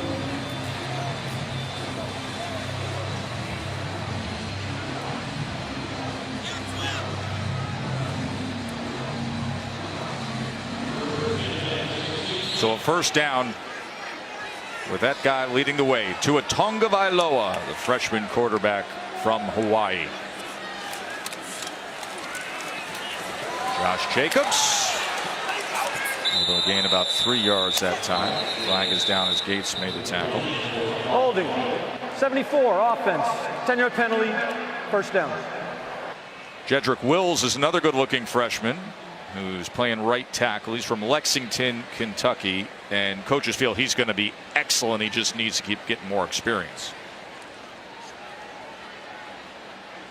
So a lot of the freshmen getting playing time here with this lopsided score. Now there's the starting offensive line watching together. I think they were impressive tonight. This is a group that's getting better and better each week.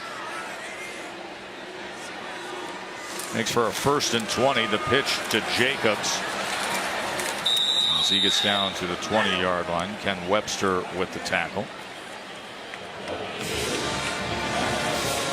Jacobs pulled a hamstring back in fall camp. Kept him out of the first couple games. He has been working his way back in. Had the touchdown reception earlier tonight. As Najee Harris checks in. Harris built a little more in line with Bo Scarborough or Derrick Henry, big-bodied guy at over 6'2" and 230 pounds. And here he goes. As he's just inside the 10-yard line. Well, you can stream every ESPN and ABC college football game live. It is the ESPN app, and on a day like today, you cannot go without it. Download the ESPN app to start streaming right now. And if you did, then you could be checking out Nick Saban and this dominant team while perhaps you are watching Texas A&M and South Carolina fight it out right to the end as the Aggies came up with the win, and now they stand at 4-1 waiting for this Alabama team to come to College Station. Incomplete as he was looking Ruggs' way.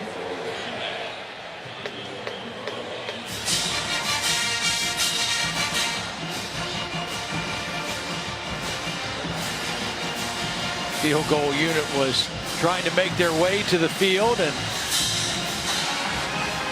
I think Nick Saban told Brian Dable, let's just go ahead and run another play here on 4th down. I'm going to bet that they run it this time, though. I don't think Nick liked the fact that Tua pulled that one and tried to throw it. Could be a quarterback run, but I don't think they'll throw the football here. 4th and 2.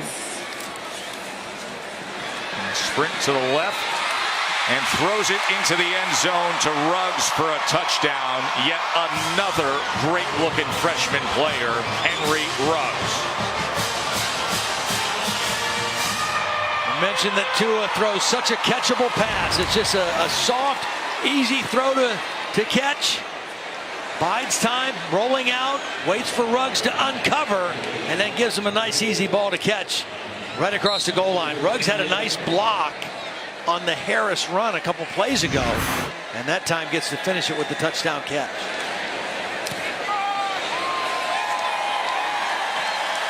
And this is getting downright silly. Let's look at the storylines in college football this weekend. USC went down tumbling on the Palouse. It was a thriller for Mike Leach and the Cougs. Georgia continues to impress as they went to Knoxville and did damage, as does Bryce Love, setting a school record with 300 yards rushing. And LSU, I don't know how they're going to explain that one down there in Baton Rouge. I was so impressed when we saw Georgia last week. Very similar to kind of where Alabama was in the early stages of Saban, putting in the same pieces of the puzzle. Great at linebacker, deep at running back, and they play on their terms. Yeah, they're not quite there in terms of the physicality on the lines of scrimmage, but they're getting there. Of course, Kirby Smart was with Nick Saban for so long, but right now, based on what I've seen, I don't know if there's anybody in this league that is at this level that can hang with Alabama. But I think Georgia is a team that is going to continue to grow and get better. Auburn, I think, has really made a lot of corrections and improvements since their game against Clemson. And they look like a much different football team. But Alabama, they are at a different level.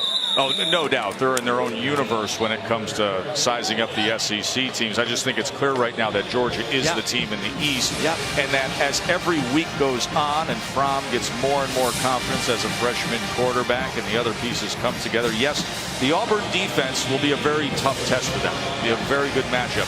But if they stay the course, I very much look forward to seeing what Atlanta will look like for the SEC championship. Yeah, I liked what Georgia looked like. I like their talent, their depth at running back. The quarterback will continue to grow. They've got to stay healthy on defense in some key spots.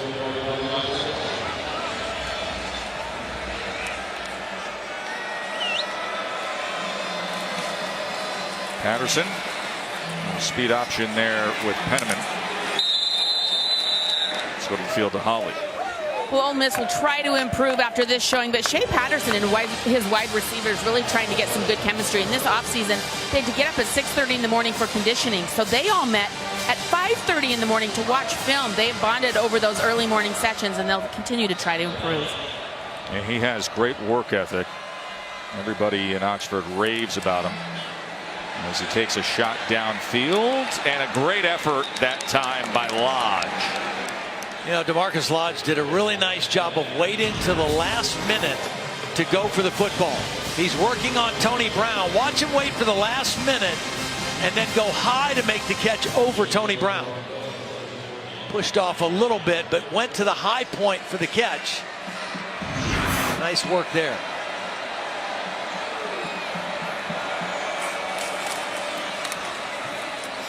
Penniman trying to bounce it. Instead, he loses the football and had a retreat and jump back on it.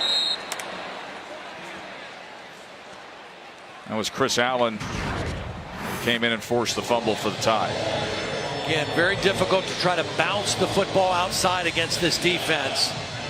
You got to just get north and south, and Penniman very fortunate that he was able to fall on that football.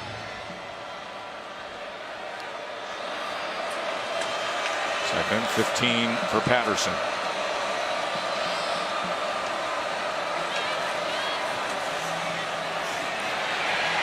As he avoids the rush and then overthrows it, trying to swing it to Sweeney.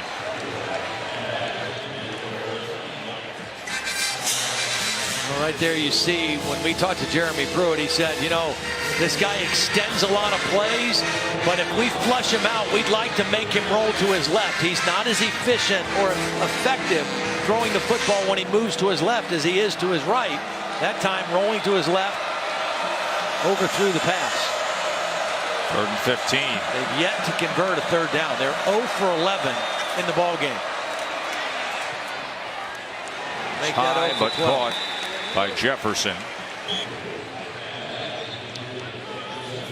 Fourth down for Phil Longo, his first year as the play caller at Ole Miss. Had a record-setting offense at Sam Houston State.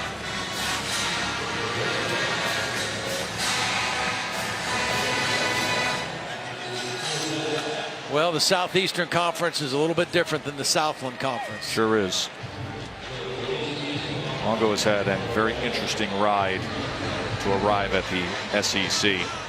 As a high school coach in New Jersey, was an offensive coordinator in JUCO, had a run among some Division III schools as this fair catches inside the 10, and then had the success that you mentioned in the FCS at Sam Houston State. Different beast, isn't it? End of 3, 59-3 tie.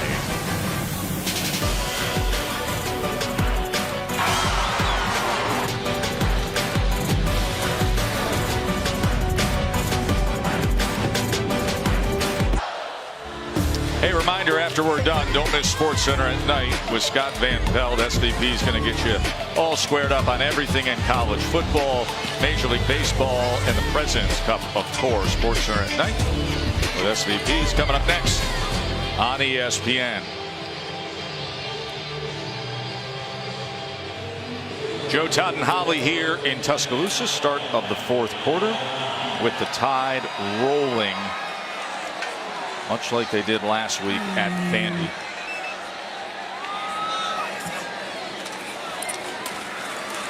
Robinson couldn't get anywhere there. So 59 points on the board tonight. Last week was 59 zip against Vandy. And you got to go back to 1945. First time since 45 that Bama's had back-to-back 50-plus point games in SEC competition. That guy a big part of the reason why they are finding their stride offensively. Brian Dable, a new offensive coordinator, by way of the New England Patriots. After all the drama with Lane Kiffin and then Steve Sarkisian, who left for the Atlanta Falcons play calling job, Dable has given them some solid ground and foundation. Brian Dable, who was first with Nick Saban back at Michigan State, was a graduate assistant in the late 90s, and then long run in the NFL, 17 seasons in the NFL, including 11 with the Patriots, and that'll get you a lot of jewelry. 5 Super Bowl championships, and now he is enjoying his time here in Tuscaloosa. You know, the other new coach on the offensive side of the ball this year that has come in is Mike Loxley. He's the assistant offensive coordinator and receivers coach, has some head coaching experience, been in college football for a long time. This offense is very efficient right now. 3rd and 4 as Keith was wide open and Tagovailoa was able to connect with him. 21-yard reception to Derek Keith, the junior from Cincinnati.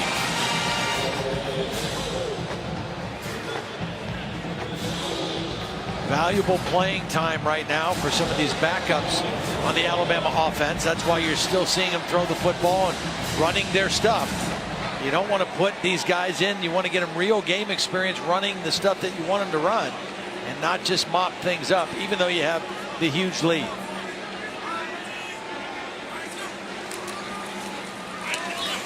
Here's the local guy, Brian Robinson, as he was cut down. Holly? You know, I just marvel at this psychology of Nick Saban, how he's able to motivate his team. When we were at practice on Thursday, he gathered the team together, and afterwards we could hear him really getting after the team. He was talking to them about how to be motivated for this game. Coming off that 59-0 win over Vanderbilt, Vanderbilt had said some things the team didn't like, and they reacted and responded. Well, he was now challenging them to respond just because they hadn't beat Ole Miss like this in a long time. The last 3 games have been close shootouts, 2 losses. He wanted a definitive statement against this Ole Miss team, and that's what he was challenging his team with. And boy, have they responded. Psychology is often front and center with Coach Saban. In fact, Holly, as you know, they give a personality test, a psychological exam to understand how each player thinks and learns. And it was that guy, Minkah Fitzpatrick, who actually, in grading it out, is most similar to Nick Saban. We asked Nick what he thought about that.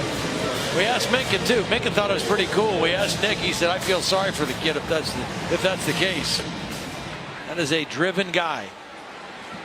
Perfectionist, yeah, probably so. Demanding. Tagovailoa weaving his way and sliding down at the 40. You see how he stayed in bounds too. Just well coached, understood the situation, get the yardage and get down, protect yourself and keep this clock running. See how relaxed he was even at the end of that run. Mouth is closed, not even breathing hard. There's something about Hurts and Tagovailoa, the way they carry themselves, so unaffected.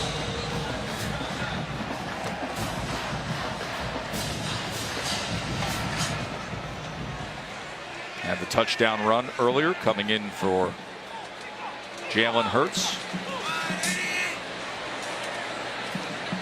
Hurts left the game with over 100 yards rushing. Here's the pitch now to Harris. And he really likes to jump over and hurdle would-be tacklers. We've seen that so far this season.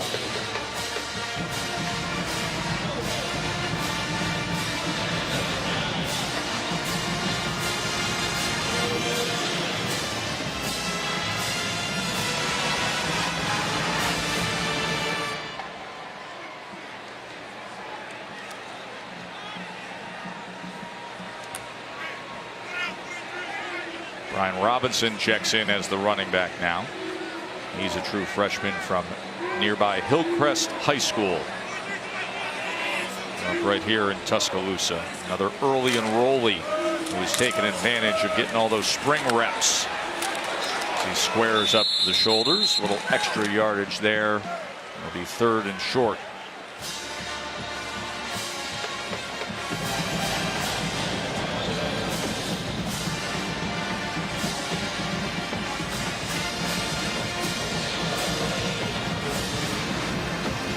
Well, this run game coming into the ball game, Alabama averaging 303 yards per game rushing, sitting right at 332. And closing in on 600 total yards for the game.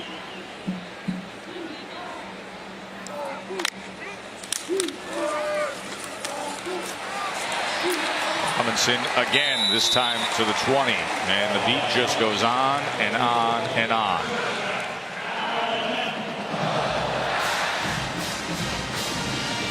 Error-free again with no turnovers tonight is Alabama's offense.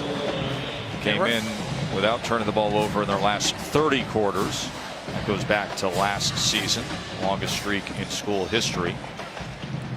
Hurts had a second quarter interception in the Iron Bowl, and since then they've outscored their opponents 353 to 107, and they add to that right here.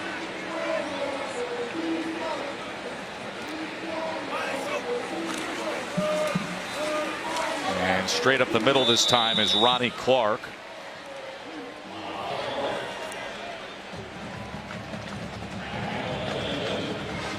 There's Scotty Cochran, who's Mr. Motivation, strength and conditioning coach here at Alabama, and such a key component to Nick Saban's success through the years. Well, those strength coaches all across America in college football, one of the most important hires, maybe as important, if not more important, than either coordinator that you hire as a head coach, because they have more hands-on contact with your players than any assistant coaches do. The other coaches are restricted by hours of meeting, but not strength coaches. Here is Clark as he gets inside the 10. You know, and he's just one of those guys, he sets the standard, including doing this. Walking up to somebody and saying, no, you will not be texting right now. You're going to watch this football game. He just took and put it in his back pocket. He puts the 4 fingers up the entire 4th quarter, whether it's 59-3 or 3-3. That's his MO.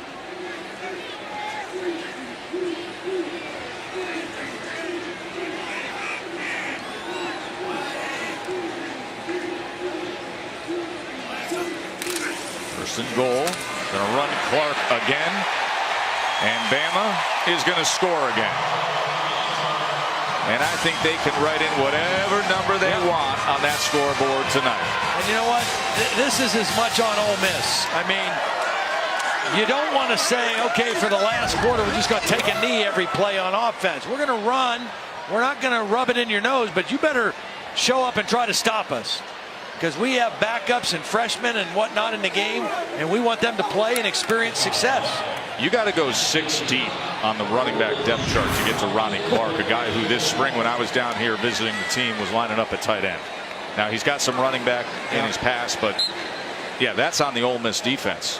When you're putting in Ronnie Clark to run out things here in the 4th quarter, that's the reality of it.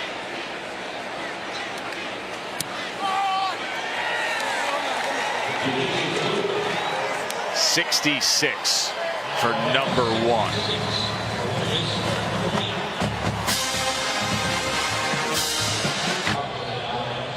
When Alabama's senior running back Ronnie Clark ran that ball into the end zone, the entire team for Alabama ran down to greet him and celebrate with him for very good reason. That is the first career touchdown for the senior.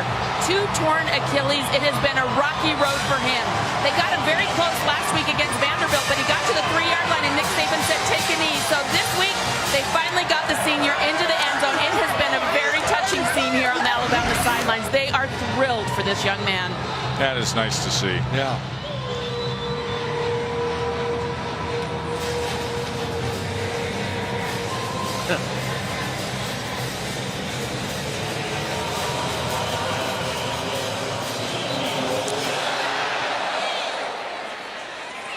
Closing in on their 19th straight SEC win is mighty Bama.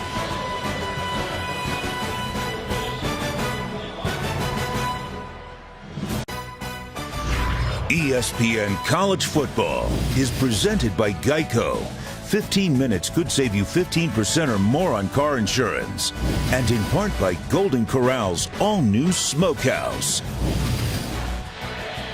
Go back 9 years, and Bama's been the #1 team for 55 games, and they're about to have a record of 49-6 during that stretch as the #1 team in the country, because this has been a bludgeoning against Ole Miss. 66 points, the most since 79.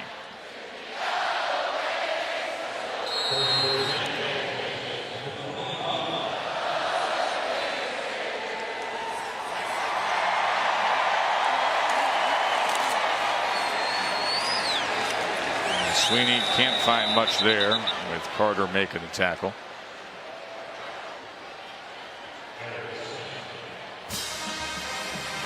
Reminder that Tuesday night will be the AL wild card, Twins and Yankees. That'll be 8 o'clock on ESPN. A one-game playoff. Should be great to just sit back and take that in. And there's a tackle for loss that time with Quinnen Williams coming in, redshirt freshman from Birmingham. You know, I would say the only thing at this point, Tess, that would concern me if I'm Nick Saban or anybody on the Alabama staff, I think offensively they are very, very well positioned. I think they are getting better and better. I think their offensive line has put 2 outstanding games back to back, and their skill players are who they are. But defensively, the injuries to their defense, some key guys, are starting to add up. There's the shovel pass that doesn't get anything as Williams was right on top of it. Deshaun Hand was taken off in a cart, and as Holly noted, he wasn't able to put weight on that left leg. And then Miller, we mentioned Christian Miller and Lewis, they've been out since the Florida State game. And then Trayvon Diggs, who started at cornerback against Florida State, he was on crutches earlier as well and headed off to the locker room. Again, you remember, even though you recruit young guys, this team had a lot of guys drafted off their defense a year ago, including 3 first-round picks. Todd, you know what is coming up on this broadcast? When we come back from this very short break, I am going to task you with handing out the big boy pants. Who's going to win in the BBPI? Todd's got that next.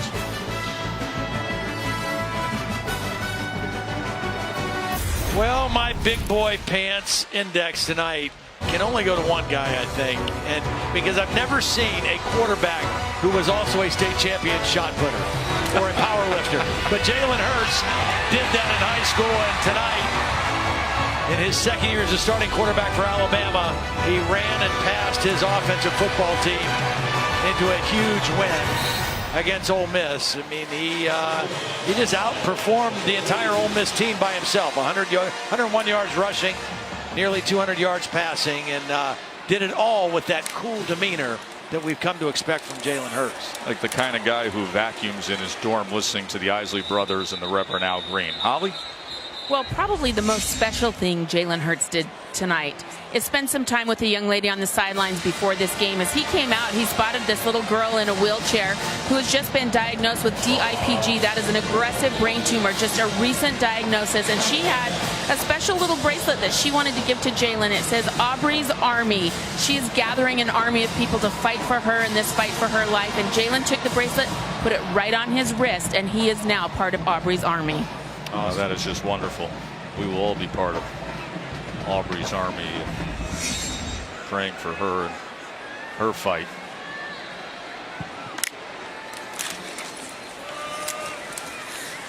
Bama's going to coast this thing in to a dominating win as Mom Pamela Hurts. I'm going to check social media. What are folks saying about my son? Make sure everything's good back in Houston area, back home. And then they will have a home game for themselves next week.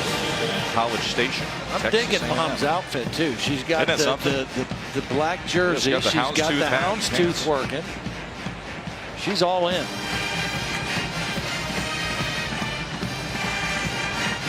I can't get enough of seeing shot put video. Yeah. Anytime. A quarterback. Listen, right, quarterback. We've often said of like a nose tackle or a good middle linebacker or a fullback. Boy, he was great in track and field with the shot put or the discus or the hammer. But to see a quarterback doing it.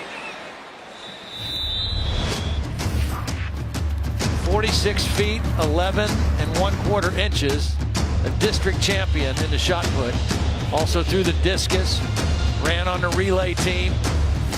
And was a power lifter. I mean, then when he got to Alabama, Scott Cochran had to kind of get him out of the weight room when they did all the power lifts. He says, you don't need to do it anymore. You've already, hit crazy numbers on squat, crazy number on deadlifts and power cleans, and just do some maintenance stuff to make your strength as functional as you can to be a college quarterback.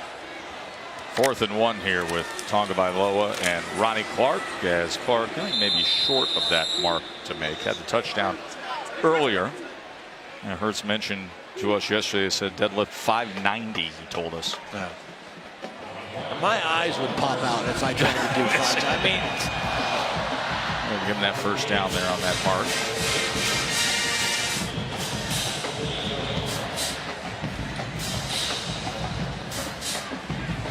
Well, you're going to want to tune in to Scott Van Pelt. We'll get you set with the entire day of action. And of course,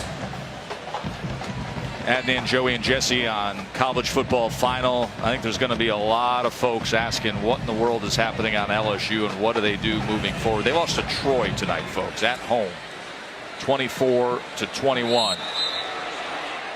And of course, Michigan State and Michigan will be next week on ABC. 8th ranked Michigan, 7:30 Eastern on ABC. Quinn Blackledge will be in the house, in the big house, part of that Michigan student section. All those questions about all the new faces on the Michigan defense. Donnie Brown can coach himself some defense. They've got some speed too now. We saw them that first week. They are a fast bunch.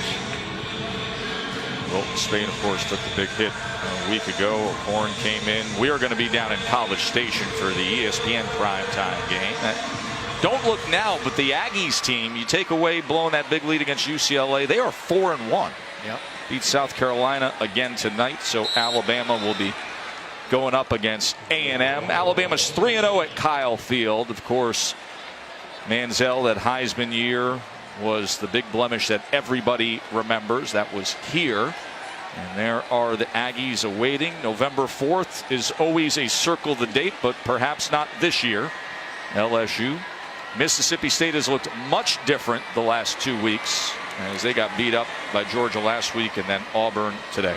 And Auburn has looked much different the last few weeks. Offensively, Jarrett Stidham starting to kind of hit their stride, or hit a new stride.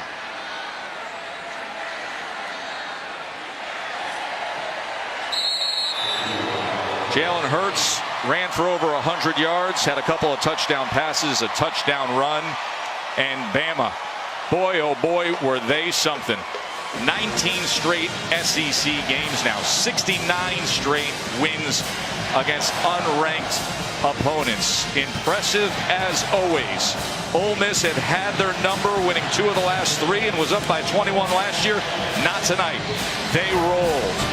Sports Center with Scott Van Pelt is coming up after these messages. Hey, Scotty and Stanford Steve, if you had Ole Miss plus 60, you're a loser tonight. Take it away, gentlemen, after the break.